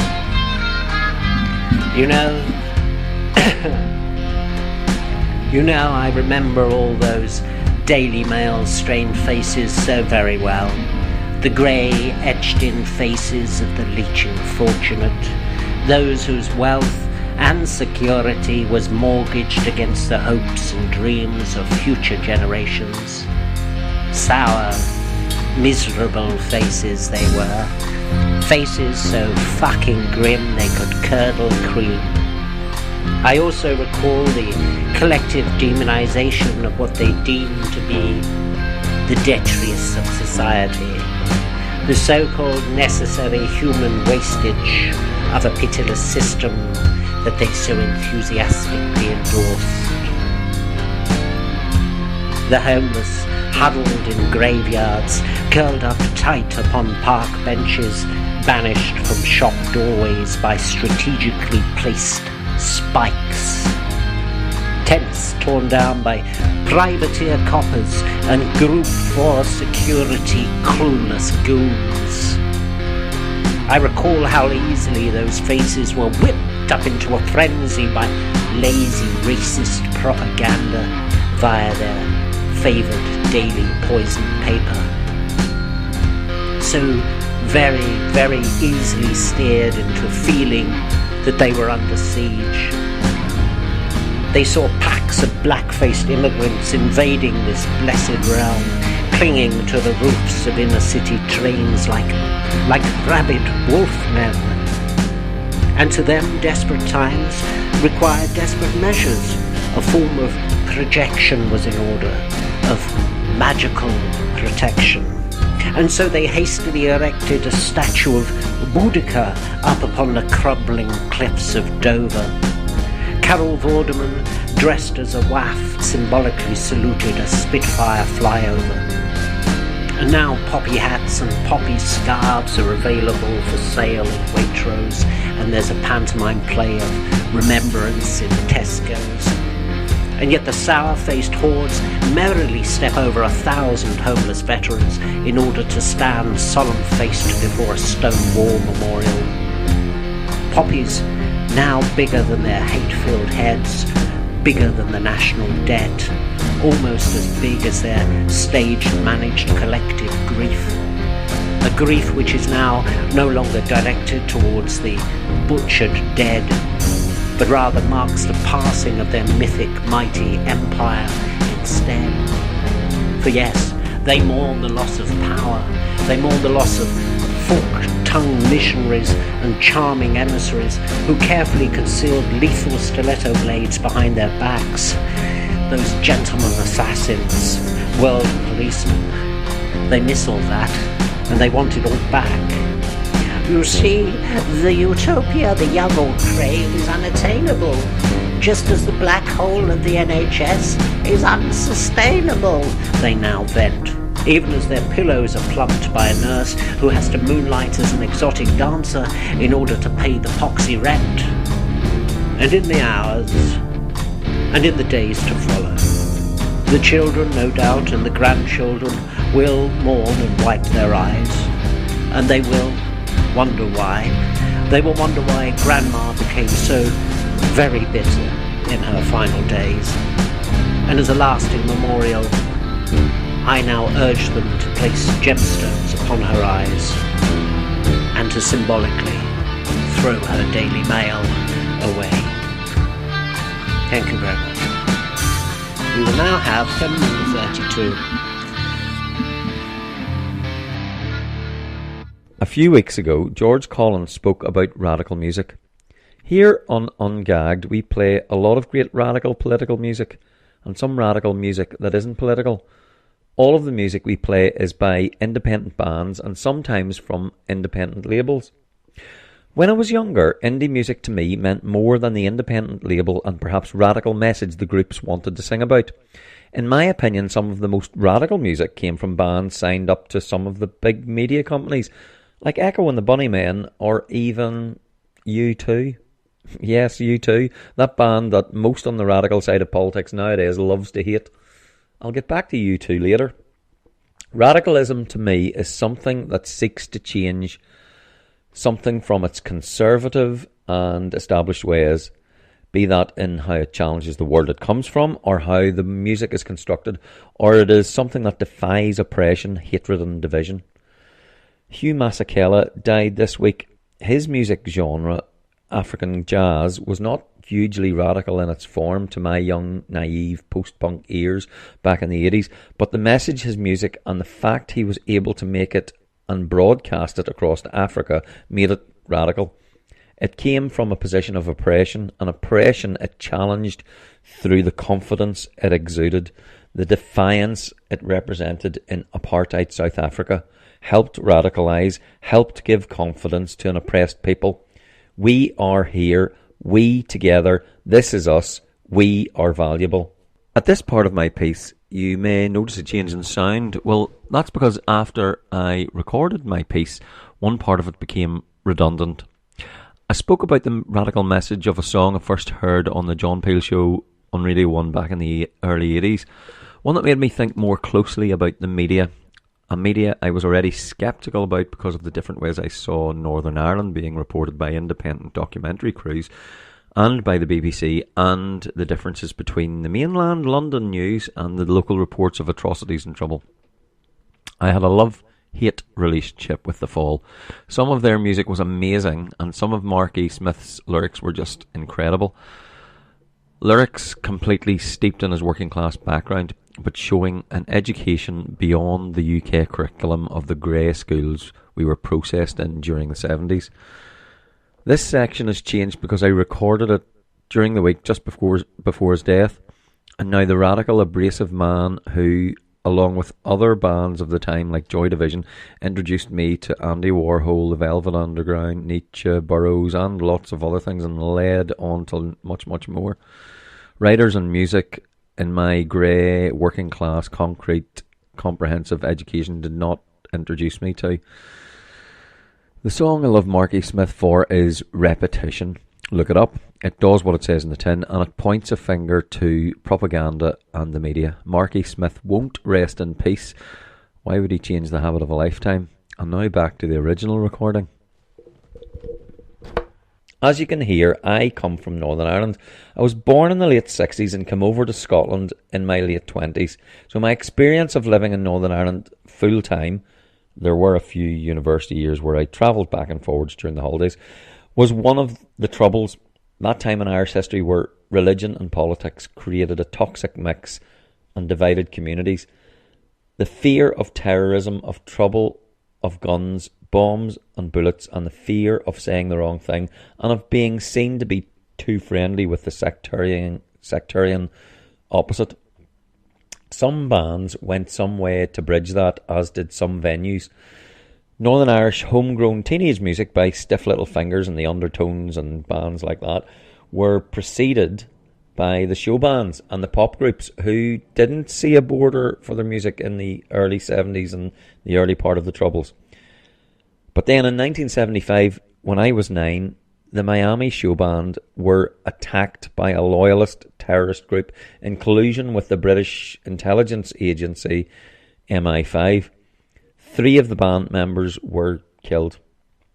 The radicalism of normal relations was shut down because normal things at that time were radical. The radicalism of pop music in local venues died at the hands of hateful men, and this had a huge effect on me and on our community. For some, it was an atrocity amongst many, and at that time, there were many. The same bout of tit-for-tat killings killed a family member of ours in a bomb that I heard, and I will never forget. The Miami had just played in my hometown in Banbridge in a place called the Castle Ballroom, a place where Catholic and Protestant alike would dance and drink together. And on their way back to the south of Ireland, a few miles out of the town, and with just a few miles to get over the border, the band were stopped in their van. A bomb was secretly loaded onto their van as the UVF men and a British intelligence officer pretended to be the security force operative searching them. The bomb exploded prematurely, and just this year it has been revealed that the detonators were supplied by MI5 and were set to explode prematurely. The survivors of the blast were shot. A few years later, my generation of teenagers made do with records and tapes and the very rare gig that came our way. And there were some bands that came very, very slowly and surely during the 80s. Some of our favourite bands from England braved small venues. And we got to see some of them. And one of the first bands that I saw was OMD, not a band that you would sort of say is very radical. Like at the time, maybe its music was a wee bit radical because it was all of that sort of electronic stuff that was new at the time. But they did a very radical thing, and coming to a leisure centre right in the middle of inner city Belfast and playing to a cross-community crowd. And quite a few of the smaller bands that were in the charts started to do that. This was radical, defying the threats and the fear and playing to culture-starved cross-community audiences. And the Castle Ballroom became a place for people to come together across the divide again, as first it was made into a roller disco, the Rollerdrome, a place in our town all of us young people came together from across the divides, and then later it became a disco, and then it became a hugely famous venue for techno and rave. This time a place people came from across the British Isles actually to drink water, jump around to music and pop pills. This week an icon of radical music died prematurely. When I heard of her death, I wrote about a road trip that their song Linger reminds me of. In 1994, when my cousin and I hired a car and drank and smoked and laughed all the way around Donegal, it's one of those few memories I have of listening to Dolores O'Riordan and the Cranberries. I did see them in concert in Edinburgh. In fact, I blagged my way to get close to the band by pretending I was from her hometown. But my memory of the Cranberries was of another band that crossed the divide. And she sang in her accent, unlike many bands of the time who sang in some sort of an American drawl. One that didn't shy from the wrongs that pervaded our, as a West Belfast beautiful band of the 80s, the Adventures Put It Broken Land. And what of U2? Well, U2 were a band that sang of Bloody Sunday and peace and brought Protestant and Catholic together with stadium jangly rock. And for people who too often were afraid to be together, that was radical. Singing together after the deaths of the Miami was a radical act. And uniting, singing along with Bono and nearly 80,000 people from across Ireland to Bloody Sunday in Croke Park in Dublin in the early 80s was defiant, radical, and the opposite of the suspicion, hatred and division that was daily life in the North. Anyway, I'm going to read this memory that I wrote the other day. It's also on my blog, unsocialised.co.uk. We careered along the one-track road towards Glencolmkill, singing at the top of our lungs, the booze and smoke from the night before still buzzing in our heads. Do you have to let it linger? The wild colonial boy and the star of the county down. So Leo had called us, and Leo with his accordion knew because he was Leo, father of Clannad and Enya, and he was an Irish hero. And so was she, Dolores O'Riordan, at this part of Irish history where the shame, guilt and cultural genocide that had been foisted on us, the freeze, out in the cold off the west of Europe, had begun to thaw, fall away, and the Irish were trending in the analogue world before social media. We'd met Julia Roberts on a beautiful coastal road as we passed a film set on the road that the Garda had said was probably the road he wouldn't take after giving us directions this way. Apparently, she was escaping the press after a recent celebrity breakup. Anyway, my cousin and I knew life was always going to be as carefree as this, until it wasn't. It was 1994. Ian had come over for my sister's wedding, the double wedding. This year we'd do a road trip. His visit last year had coincided with that other huge confidence building project, U2 and their Zooropa tour. Before Bono and the lads had been caught tax dodging, we sang Lemon all the way down in the Dublin train, all five of us, across the border drinking tins of lager. We'd seen Courtney Love, Francis Bean and our doomed poet as we drank overpriced beer from plastic cups, and we'd lost Gareth, who then spent the night in hospital in the crowd surge as Bono came on the stage. When we arrived back in the train into war-divided Lurgan, the army had chased us as our car had been parked in the wrong place. A misunderstanding we laughed about at the end of a gun. This year, peace, it seemed, was breaking out. Kissy noises were being made by the evil men and their politics of death, and it was good to be Irish. The fields of rocks glided past the car, and I knew I was on the right track. Rocks, dead saints, carved rocks, and a sense of belonging to this mad, ancient, poor land. Oh, I thought the world of you. Ireland, much loved by America, had begun the task of setting aside the guns and bombs, a task that would take a few more years, but peace, confidence, and love was in the air. You've got me wrapped around your finger, and she did, and I was happy for a while. I'm glad you're driving, my cousin said. I'd have had us over the hedge, and he sparked up another and passed it to me. Dolores sang, we sang, laughed, smoked and drank, and laughed again with people we knew for a few drinks or a toke or two, friends for life in our memories. And with her ethereal voice as the soundtrack, Ireland really never seemed so beautiful.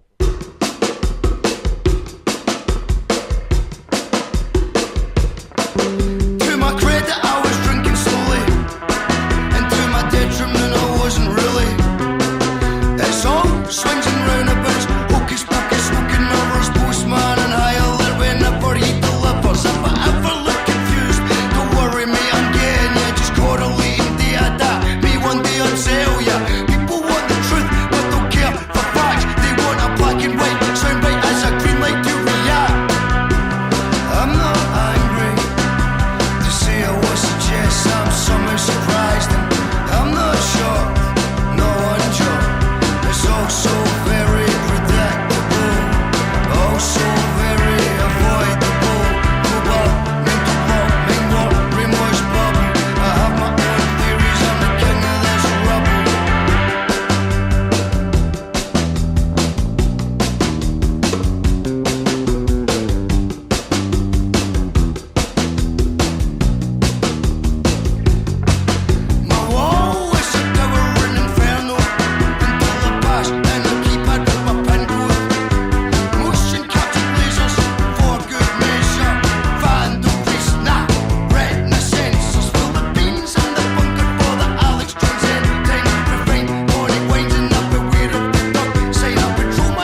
know the old adage about how to boil a frog. Put it in cold water, raise the temperature gradually, and it will stay in and die.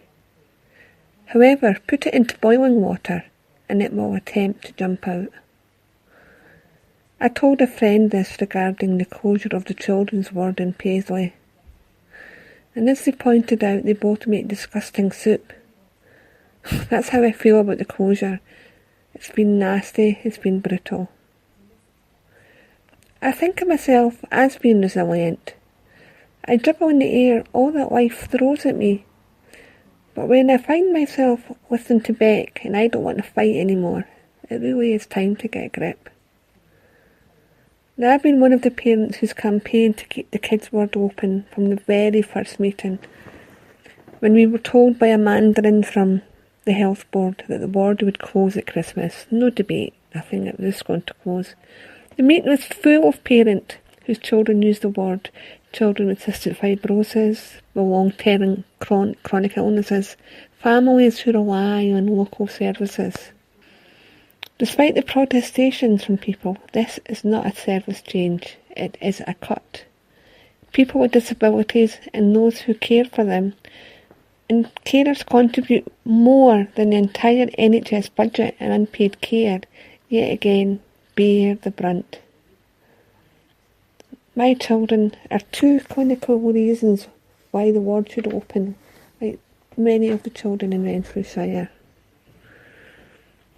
Over the last few days, I've spoken to many people on social media, politely reminding them that this is a cut, and it's going to impact on children now and those not even born. Now, the campaign, when it started about 6-7 years ago, was truly cross-party. Politicians from all the parties, most important people in the community, parents got together. We picketed health boards, we got petitions signed, we spoke to local politicians. We felt belittled by the health board, sitting through option appraisals, where we felt like petulant parents. I can remember at one option appraisal, all the parents being asked to go up to the whiteboard and have a look at the different options we were supposed to have. I felt like being back at school. I can remember when we got the reprieve, I felt elated. People power had kept the ward open. It was a David and Goliath moment. We knew they would be back though. Nicola Sturgeon during the Holyrood elections was asked, on TV and in private, and she said several times that there were no plans to close the ward. So when were these plans made? That's what I would like to know.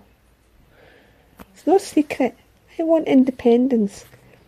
I don't want to worry about what flags to fly from public buildings, but because I want a better society. I want a society where people come first, not where people have to fit around policies and savings.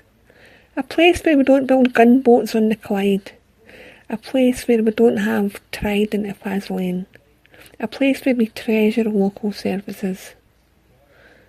The NHS is the crown jewels, and I feel in Scotland we're wrong to look down in England and think we're alright. We have free prescriptions, and the macro is important, because the cuts to local services are nipping at our heels and impacting on many.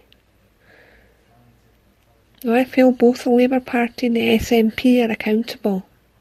The Labour Party brought in PFI and privatisation, and they're crippling budgets.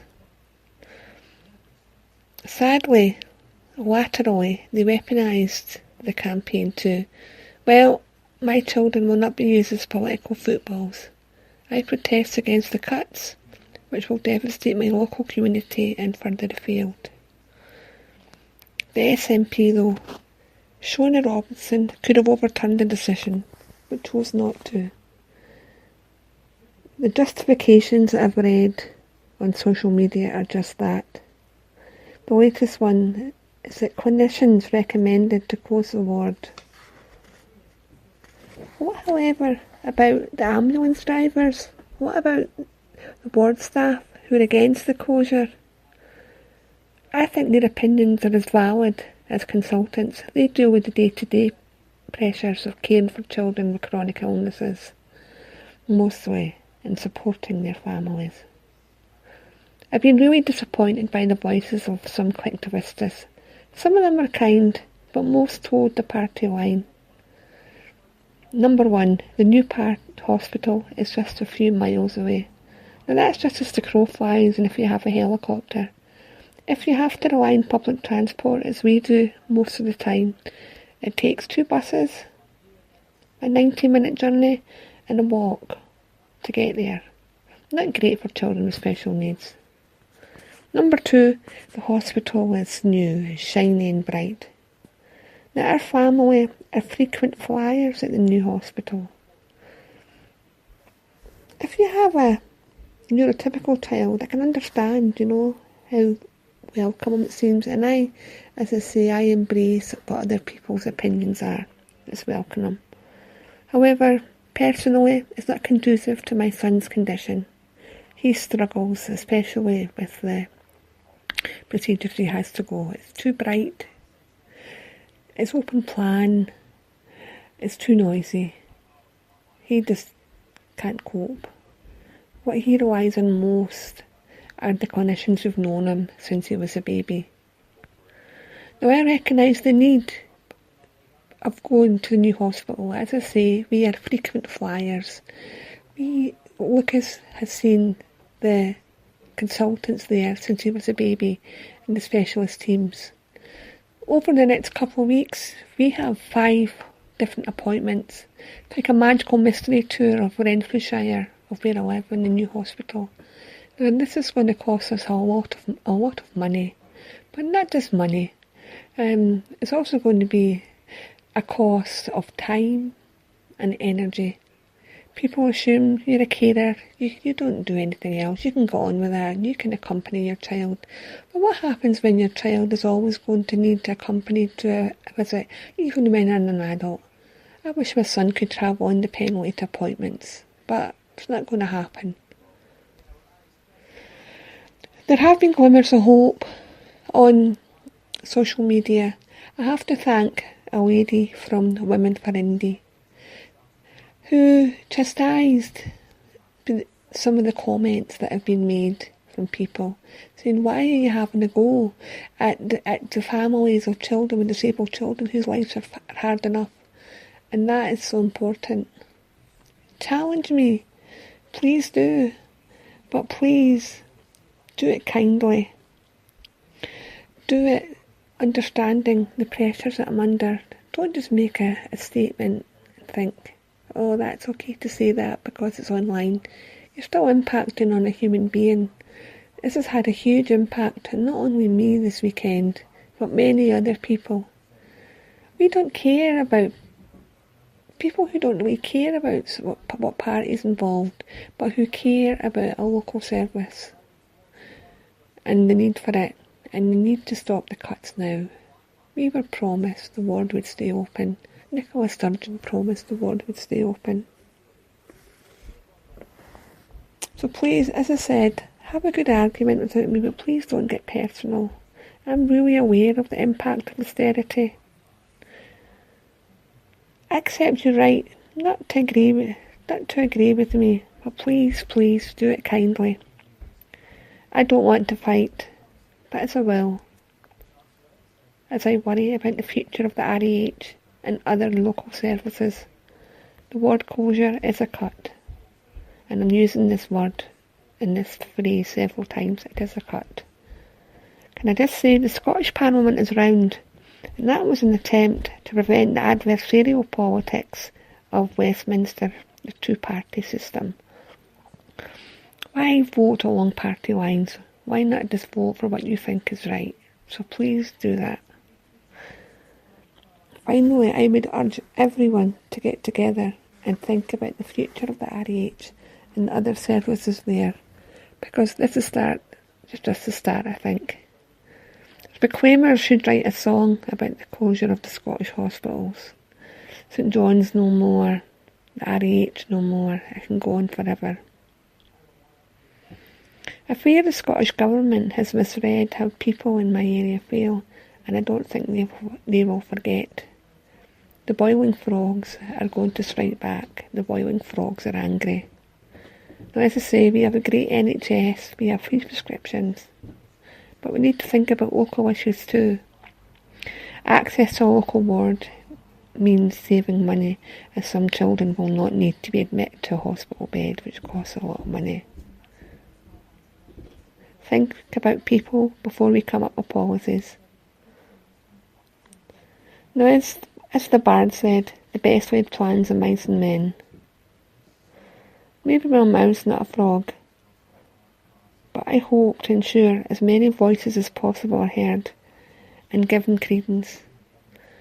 And that's why pods like Ungagged are so important, because people who are not normally listened to, the voices of a local community, can be heard, and can I just say that your voice is important. So if you're fighting the cuts, if you're not fighting the cuts, I wish you well, and I hope to hear from you soon. Take care, and much love to you all.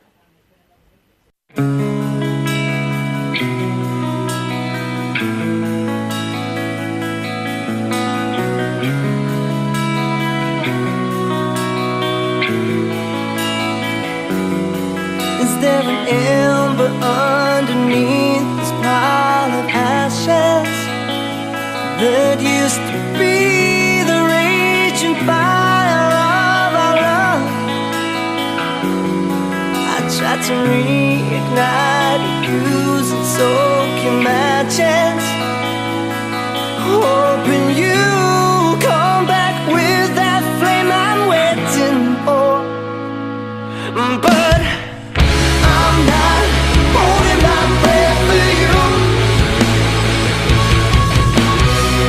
I'm not holding my breath for you. I'm not holding my breath for you.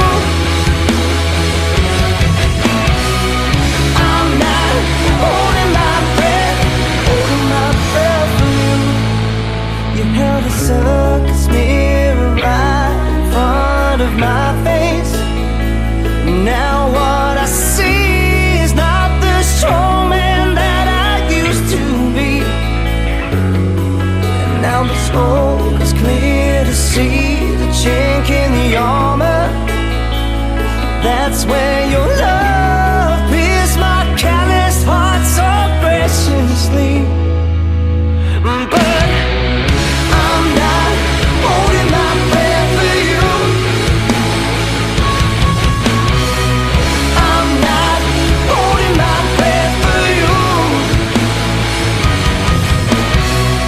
I'm not holding my breath for you. I'm not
Hello Ungagged, it's Debra Torrance here from Mulgai.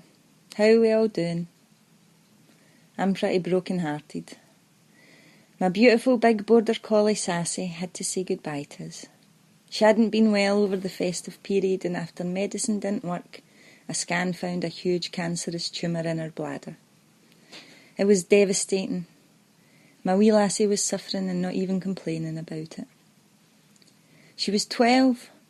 I'd collected her with my then partner from a farmer's cowshed when she was just 6 weeks old. She was a big ball of fluff with a pink spotty nose. She was so adorable. She joined our family with a short-haired border collie boy who was love at first sight with them, and eventually I helped whelp her pups. She had 7 beautiful baby collies, and she trusted me implicitly with them. I had to resuscitate a blue-eyed boy, and she seemed eternally grateful. My wee dog stuck by me through a diagnosis of a debilitating illness, a breakup, moving house. We mourned together when her husband passed over that rainbow bridge with my mum's wee dog. We had become a new pack, and long walks was my physical and mental rehabilitation for everything I'd been through. She was so obedient for me, and loopy for everyone else. She once stole an 8-man steak pie out of a cooking oven. She was so smart. She once herded a man across a mountain because he came running towards me and my mum out of the blue. She was so protective. And she sat with me when I fell up the woods and had to get an ambulance. She was so loyal. She was a good girl, and I'll miss her. But it got me thinking. I almost missed doing this episode of Ungagged because I was so distraught. I've never not had a dog since I was wee. We've always had multiple pets. We're animal people. However, I know I can't afford another pet now. Sassy was insured as a pup for a low cost of £7 a month. I was self-employed. My partner at the time had a good job. It wasn't a concern. However, as she aged, 8 socks and crisp packets got stuck in her intestines, our premiums went up. In the end, I just couldn't afford them, and eventually it was too hard to find insurance for an elderly, overweight dog with previous for emergency vet bills to be covered. Thankfully, with help from family, Sassy's vet bills are all paid now. However, what if she wasn't a dog? So we have the National Health Service, an amazing public institution that I use frequently. Only last week I was in A&E after a fall and a shoulder dislocation. This is part of my condition I've had since birth, which impairs my connective tissue. However, it is exacerbated with my multiple sclerosis progression. Now, what if I had to pay for my medical treatment like I had to pay for my dog's? Because I know I wouldn't get BUPA coverage. My partner tried through her work. One visit to A&E for me include x-rays, anaesthesia, transport, slings and contraptions, not to mention the nursing and community aftercare and medicine. Every time, tens of thousands of pounds worth of treatment. And it's not just one-offs. I'm a regular visitor to A&E. I should have a club card. Now, there's been an upsurge recently in adverts for private medical insurance. You may have noticed them on the telly or pamphlets in your junk mail. Some offer queue skipping at NHS hospitals for certain operations. Some offer money back if you use an NHS service or end up as an inpatient. These different health plans keep evolving, and the way the Tories are going, it seems the NHS will be a private healthcare service in a matter of no time. We will need insurance or pay cash in order to be treated. This idea, though, isn't really that far-fetched. Consider this. Virgin Care in England have been awarded £500 million worth of contracts across primary care services, including GP practices, out-of-hours services, walk-in centres, urgent care centres and minor injury units.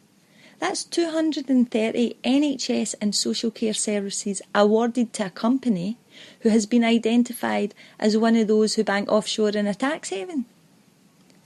If companies who are profiting from the NHS aren't paying their dues back into the system, I don't know how that's meant to be a sustainable enterprise.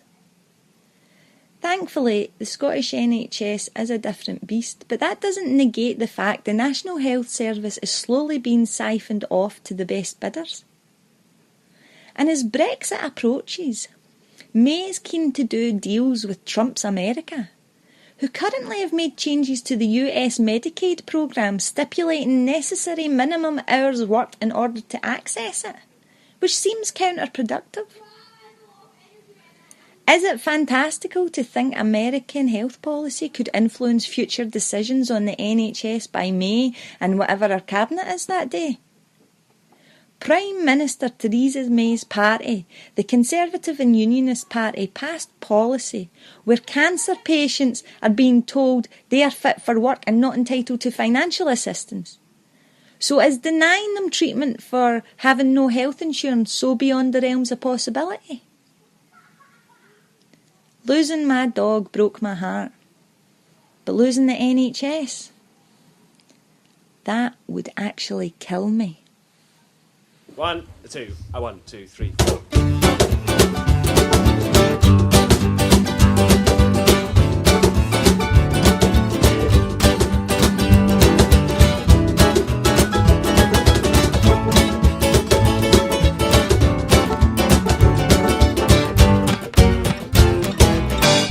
Comes Haggis man again, crooked smile and double chin, drifting on his pavement like a slug.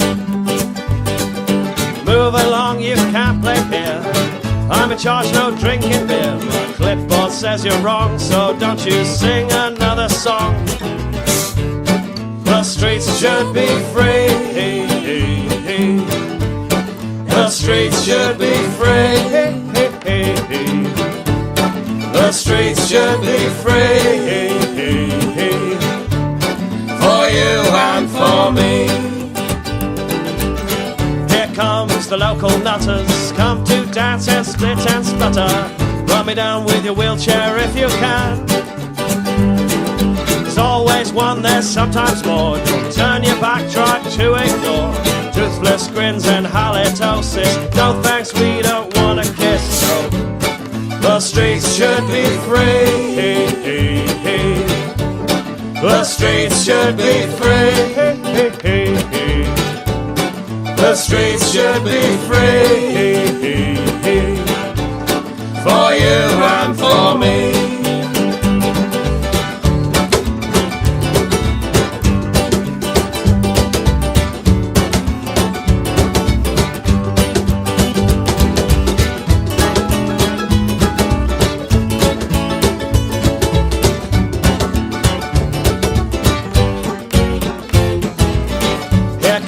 The PCSOs fingering their radios. Have you ever noticed power makes you deaf? It doesn't seem to matter that our crowd is getting fatter. Can't play here, so move along. Someone doesn't like the song, so the streets should be free. The streets should be free. The streets should be free for you and for me. Here comes the busking mafia, that's my spot, I'll fucking have ya. Right down on the corner by the buses. This bit's mine, I don't know what the fuss is. I don't make the rules, that's just how it is. Passively, aggressively, enforce them with a grin. The streets should be free. The streets should be free. The streets should be free for you and for me.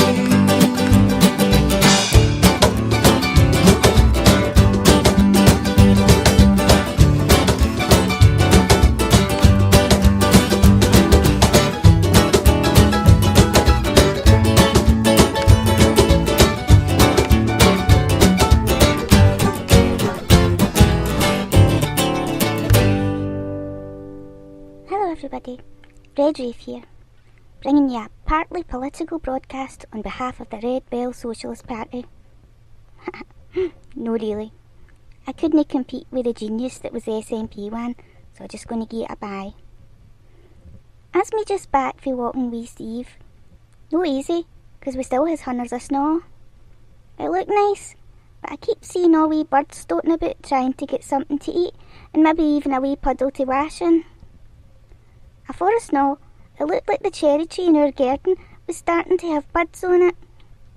It hasn't let us down any year, giving us a lovely pink display to remind us that spring's on the way. Birds and plants, all determined to carry on and make it through the tough times. For people, it can be just as terrible.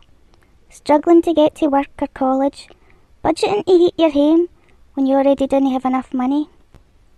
Round wee Vinny's house, his ma only heats one room. If only she could harness all the gas produced by wee Vinny after a sprout dinner, she'd be laughing. But all joking aside, folk struggle, especially homeless folk.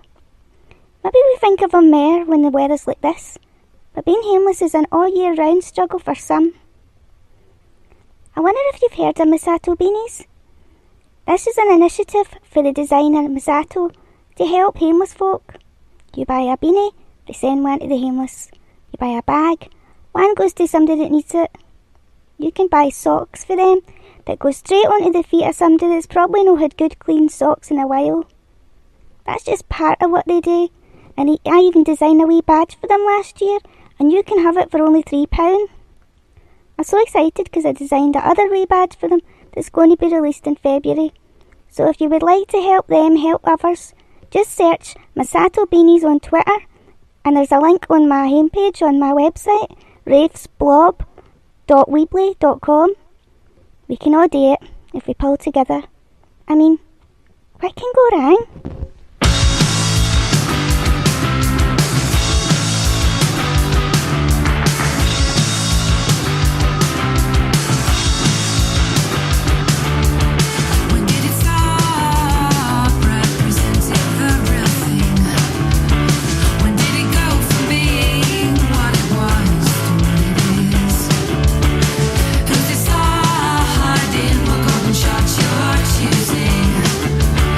We all know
Welcome to another trip down the rabbit hole from your clever commie cunt in Chattanooga, Tennessee, USA.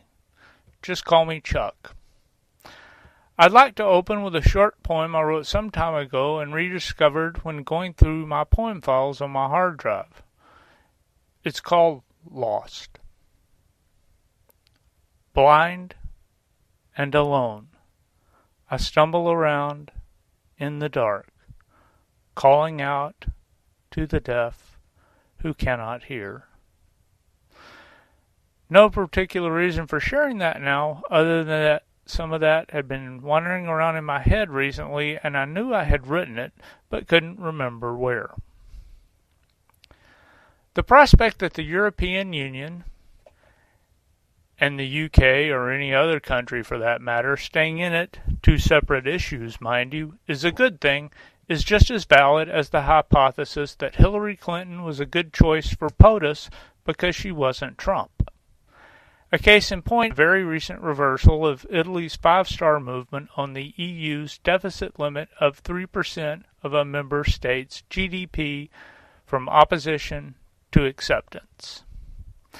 When I posted an article about that to Facebook, I remarked, in other words, we accept the limitations and strictures and deficits of neoliberal socio-economic anti-humanism, thereby surrendering our principles and claim to status as anti-establishment, as well as revealing the party's anti-establishment stance to be nothing more than a pose adopted to become the establishment, like the slaves who dream of becoming the masters rather than of freedom for themselves, much less for the people they supposedly serve. During the Great Depression, the governments of most of the world used increased budget deficit spending to deliver their people out of the ruins created by the 1% of that time, and little resembling such an effort has taken place to cure the Great Recession.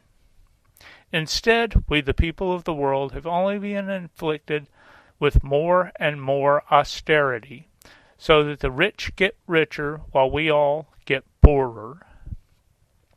I'm so glad that the world's stock markets are doing so well, but as Stieg Larsson noted, the stock market has fuck all to do with the economy. Therefore, this 3% limit accepted by the five-star movement in Italy is yet another instance proving that the EU as an organization is nothing more than a shithole operating for the benefit of the wealthy few. The leaders of our countries treat social welfare benefits not as if they were created to serve the needs of the people who receive them, but as if they were created to enable their corporate sponsors to pay their employees less. Workfare, means testing, work requirements, and other such demeaning, humiliating ways of mistreating people in need are not about lifting people up, but grinding them down, making them feel helpless, weakening their will to fight back, make them feel as if their poverty is their own fault, rather than the fact that the few at the top hoard to themselves resources far beyond what they need. Mind you, many of these abuses did not originate with the Tories in the UK or the Republicans in America. Many were first instituted in the USA by New Democrat Bill Clinton and in the UK by New Labourite Tony Blair. Those last two groups, Clinton's New Democrats and Blair's New Labour, are as fucking useless as the reformists in the Islamic Republic of Iran and the CHP in what is becoming the Islamic Republic of Turkey. As opposition, Turkey's CHP is to Erdogan and the AKP, and Iran's reformists are to Khamenei and the Revolutionary Guard as slaves who want only to become masters, just like the New Dems and New Labs are to their counterparts, to whom they want to do nothing more than replace. The Obama presidency was such a fucking waste of potential and a betrayal of hope, as great a betrayal, in fact, as that perpetrated by his successor upon his own supporters. When he came into office as POTUS, Obama had a supermajority in Congress. He could have passed single-payer health care that included price controls on drugs. He could have passed welfare changes that were actual reforms rather than deforms. He could have enacted changes beneficial to African Americans. But he did none of these things. He did not do those things because he did not really want to do any of them, which anyone paying attention would have noticed long before the 2008 primary. Like most of his fellow Dems, the greed of the few was and still is more important to the one who promised hope and change than the needs of the many. Obama revealed his true colors soon after his inauguration in March 2009, behind closed doors, away from public view, mind you, when he met with the lords of Wall Street on the then recent crash and Great Recession, which began then and is still continuing, at least for most people. Quote, "My administration is the only thing between you and the pitchforks," he told them. Quote, "You guys have an acute public relations problem that's turning into a political problem.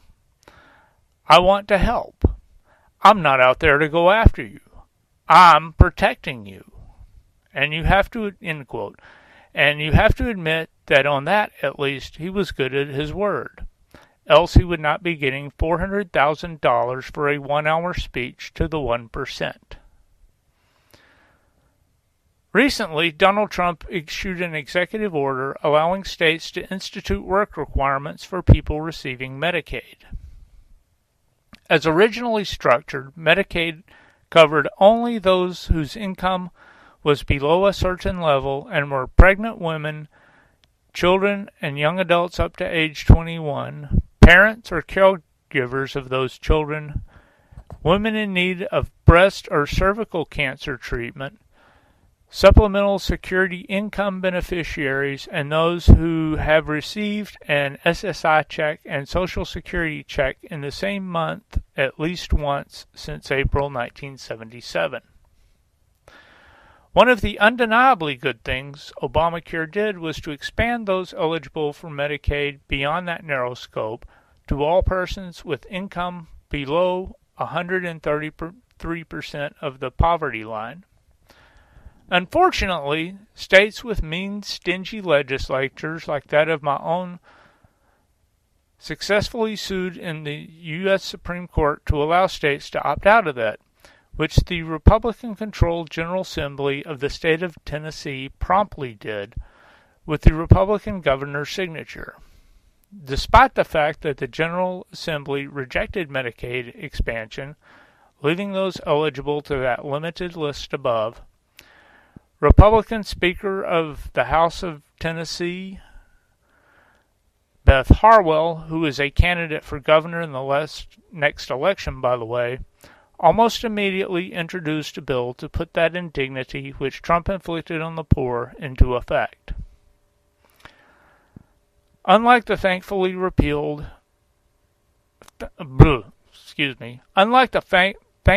failed repeal of Obamacare at the national level, this change does affect me. Or at least would if our state's Republican-controlled legislature had not shit-canned the Medicaid expansion authorized by Obamacare. Because of that, at 54 years old, I have not been to see a doctor in nearly 10 years. However, it does at least affect those like me. So I will fight back, even if it means I have to go on hunger strike if Speaker Harwell's latest cruelty is passed. Poor and working people, people like me, are worth dying for, and so is our dignity. Afro-Americans voting for Clinton are like working-class whites voting for Trump. You get the betrayal you voted for. The white liberal dog whistle racism that first became acceptable under the Clintons is what has allowed Trump-style racism to flourish. I close with another poem, one that describes a vision, or maybe I was having a seizure, while sitting in a rocking chair watching Saturday morning cartoons with my son years ago. It's called Satori at 11:30 Saturday morning. Teenage Mutant Ninja Turtle Supernova explodes outward into space, slamming my body back in the chair, hurtling my consciousness to the edge of the universe where the quasars lie, which some say are portals, the gateways to heaven.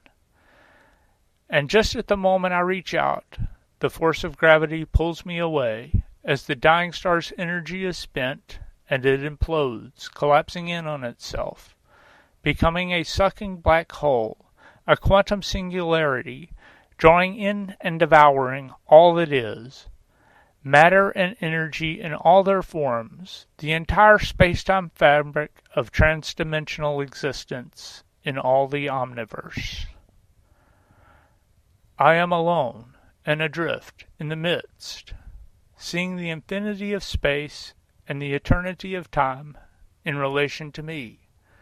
And suddenly I see myself from its point of view, a minuscule insignificance to that vast expanse, more relatively infinitesimal than a quark to planet Earth. And as the vision clears from my sight and my consciousness returns to its body, I laugh at myself, because now I am free. Our day will come, inshallah. Keep the faith. Peace out.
Hi, this is Derek Stewart Macpherson. from the Babelfish blog, and you're listening to Ungagged. Now, of course, I don't know when you're listening to Ungagged. It might be a couple of days from now, it might be months from now. But, just to spoil the magic for a second, as I'm recording this, it's the 25th of January, night time. It's Burns night. Now, those of you who are regular Ungagged listeners may remember hearing me with some of my mates in the Babelfish project playing Robert Burns songs on the pod before. And I thought, would it be nice, given that it is Burns night, would be to share with you my favourite poem. My favourite Burns poem is called The Vision, and I like it because it reminds me why I'm still a musician. The sun had closed the winter day, the curlers quat their roaring play, and hungered mocking ta'en her way to Kaelyards green, while faithless snaws ill step betray where she has been. The thresher's weary flinging tree, the lee-lang day had tired me, and when the day had closed his ee far I the west, ben I the spence right pensively I gaed to rest. There, lanely by the engle cheek, I sat and eyed the spewing reek, that filled wi' host-provoking smeek the old clay biggin, and heard the restless rattins squeak about the riggin. All in this maughty misty clime, I backward mused on wasted time, how I had spent my youthful prime and done nae thing, but stringing blethers up in rhyme for fools to sing. I'd like to share that with you, but we have to talk about Australia Day. Now, you may not know this if you're not Australian. In fact, you probably don't. I'll explain why in a minute. But tomorrow, the 26th of January, is what we call Australia Day. It's a public holiday here, which, if you're Scottish, it's very considerate of them to have a public holiday the day after Burns night, so, you can relax and enjoy it and not have to worry about going to work in the morning. However, there are problems with it. There are many problems with it. Now, a recent survey indicated that 38% of Australians didn't actually know what Australia Day commemorated, which is a surprising number considering it's portrayed as our national day. The most popular wrong answer was something to do with Captain Cook. Well, that's wrong on a whole bunch of different levels, because first of all they say, oh, it's the day Captain Cook discovered Australia. Well, Captain Cook didn't discover Australia, there was people living here already. And not only that, they'd been living here for at least 67,000 years according to the latest archaeological evidence, and that would make this the oldest continuous culture on Earth. Because even in Africa, people have moved around since, that long ago. Relatively speaking, the distribution of peoples in modern day Africa is quite recent. But indigenous people in Australia came here over 60,000 years ago, and they stayed. It became an island. They couldn't leave, or didn't want to. They stayed. And so Captain Cook didn't discover it in that sense. So was he the first European to discover it? Well, no, he wasn't, because the French and the Dutch and the Portuguese, at least, were all here before Captain Cook. And the Chinese, before that, in the 14th or 15th century, they were here, before any of the Europeans. Because China had a major trading fleet in those days. They gave it up, but they did.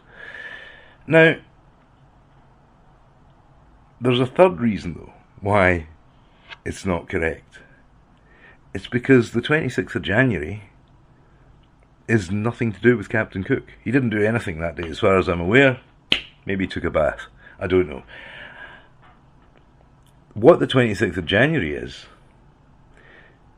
is from later. You see, Captain Cook was here in 1770, and he charted part of Australia. It wasn't the main reason for his voyage. That was a secret at the time. It was a military secret. His real purpose was to sail out to the middle of the Pacific and observe the transit of Venus. I'm not going to tell you the whole story of that. You can Google it. But after that, his orders were to sail due south and see what he found. And he found Australia. Well, as I said, he wasn't the first person to find it, so it wasn't entirely unexpected. He sailed up and down the east coast. He made a lot of maps. And on board he had a bloke called Banks, Joseph Banks, who was a botanist.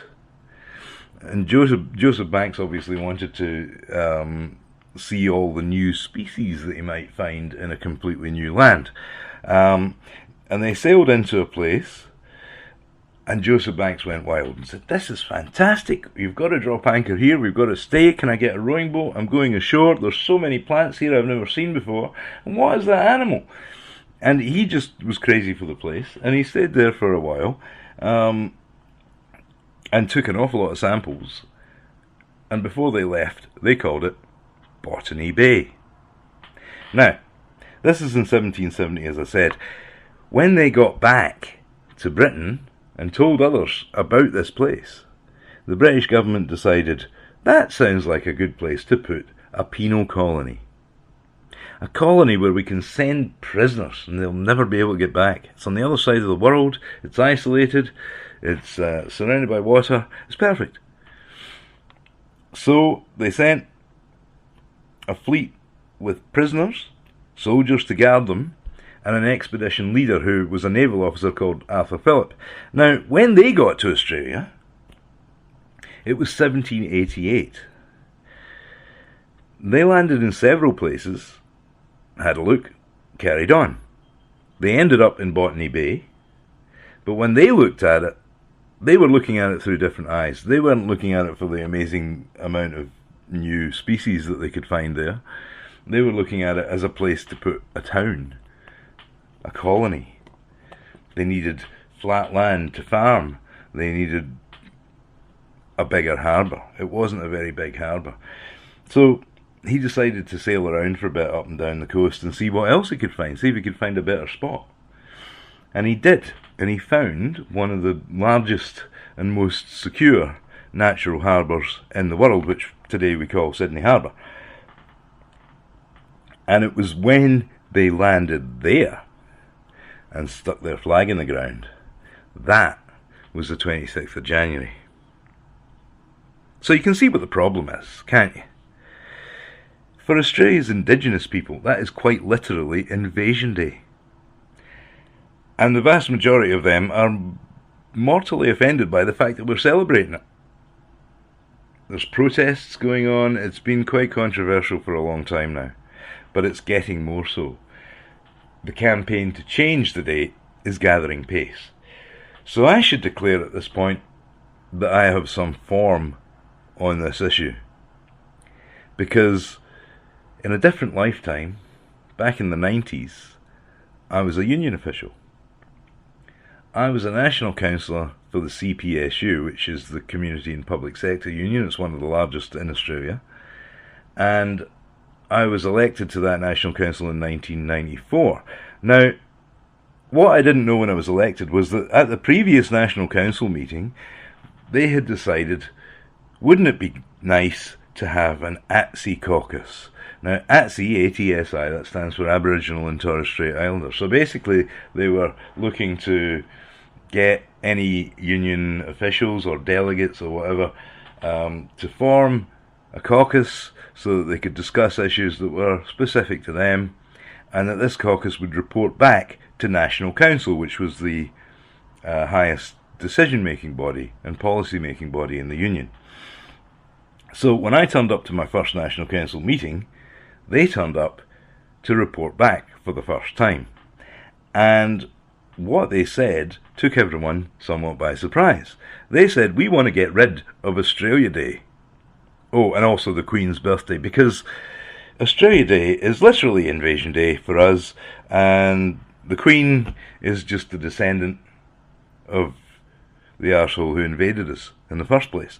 Now, you can see why they might say that. And so could all of the national councillors. They're all sitting around sort of looking at each other, and it's one of those awkward silences. A large measure of white guilt, along with a sense of, they've really kind of got a point here, haven't they? But a balancing sense that, hey, and somebody eventually expressed it, we see what you're saying here, but this is a union. We can't go to the members with a proposal to abolish 2 public holidays. So I spoke up and I said, what about we swap those, we exchange those public holidays and create 2 new ones instead? Now, somebody looked at me and said, well, what would you suggest? And off the top of my head, I came up with Federation Day and Referendum Day. Now I'll explain what those are. Federation Day is, I think, much more Australia's true national birthday, right? It's a date of birth as a nation state, because that happened when all the former colonies, because New South Wales, which was started on the 26th of January in 1788, that wasn't Australia, that was just the colony of New South Wales. It was a little direct ruled colony of the United Kingdom. Australia didn't become a country until all the colonies agreed to federate and become a country, and they became states within that country. And that didn't happen until 1901. So that was my first suggestion. And my second suggestion, Referendum Day, is when Aboriginal people finally became fully recognised by the Australian government and in the Australian Constitution as existing. Sounds pretty basic, but before that, they weren't even counted in the census. They were regarded as fauna. Now, that might, as I say, it might sound like a pretty basic thing, but it was a unifying thing in Australia. Everybody felt good about it. It had to be done because it was related to the Constitution. It had to be done by a referendum, but all the major parties campaigned in favour of the referendum, and it got about 97 or 98%, which is unheard of for a referendum for anything here. So it was a very unifying thing, and everybody sort of got behind it and felt good about it. So that was I thought that could replace the Queen's birthday, and Australia Day could be replaced by Federation Day. There's only one problem with Federation Day, is that with what you could only describe as a remarkable lack of foresight, when we had Federation, they decided to do it on the 1st of January. And the 1st of January obviously is already New Year's Day, so it's a bit of a problem. We've already got a public holiday on that day, and I didn't at the time say how we should cope with that, but I'll tell you in a minute. At the time, all the people at the National Council sort of looked at each other and nodded their heads and went, yep, that'll do. So we don't lose any public holidays, but we get rid of the controversial ones? Okay, fair enough. Can you write that up as a motion? I said I would. And it's probably sitting in a dusty drawer somewhere as part of the collection of union policy that is accumulated over the years. But it is on the 1st of January, so how do we celebrate it? How do we have a day off for the 1st of January? Now, my idea is you get a day off in lieu. Because January the 1st is New Year's Day, you get an extra day off in lieu, and you can take that day on any day you like. Any day you've had a big night, you really feel like you don't want to go into work, you're not really sick, but you're just over it and you can't be bothered. Any day you can just phone up your boss and say, mate, I won't be coming in today, it's Australia Day. And there's nothing more Australian than that. So that's how I propose to solve it. Now that we've dealt with that, I should tell you what happens in the poem. It's too long to read, but basically, just as Robert Burns is about to give up forever his art of poetry and song, he's confronted by a vision of his muse, who he calls Coila. And she actually sets out quite specifically how the whole muse system works. Apparently there are lots of them, and they're all allocated a particular kind of art that they can teach in a particular geographical area that they cover. She says what hers is. It's mostly Ayrshire, but not entirely. And she explains to him that she has identified him before he was even born and followed him through his entire life and encouraged him to rhyme and to pour out his passions when he's a young teenager, fall in love the first time, and pour out his passions in song and poetry. And she's been there all the way, and she's been encouraging him, and she tells him very precisely his mission, his purpose in life, and his place in the arts and in the history of his native Scotland. It's beautiful. It's really quite a great thing. And then at the end, she finishes like this: "Then never murmur nor repine, strive in thy humble sphere to shine, and trust me, not Potosi's mine, nor king's regard, can give a bliss o'ermatching thine, a rustic bard. To give my counsels all in one, thy tuneful flame still careful fan, preserve the dignity of man with soul erect, and trust the universal plan will all protect. And wear thou this," she solemn said, and bound the holly round my head. The polished leaves and berries red did rustling play, and, like a passing thought, she fled in light away. So it only remains for me now to say I can't have a burn supper because I didn't remember to order a haggis 2 weeks ago and go halfway across town to collect it. But I will take a wee dram with you to the immortal memory. Here's to us, wha's like us, gae few and they're a deed.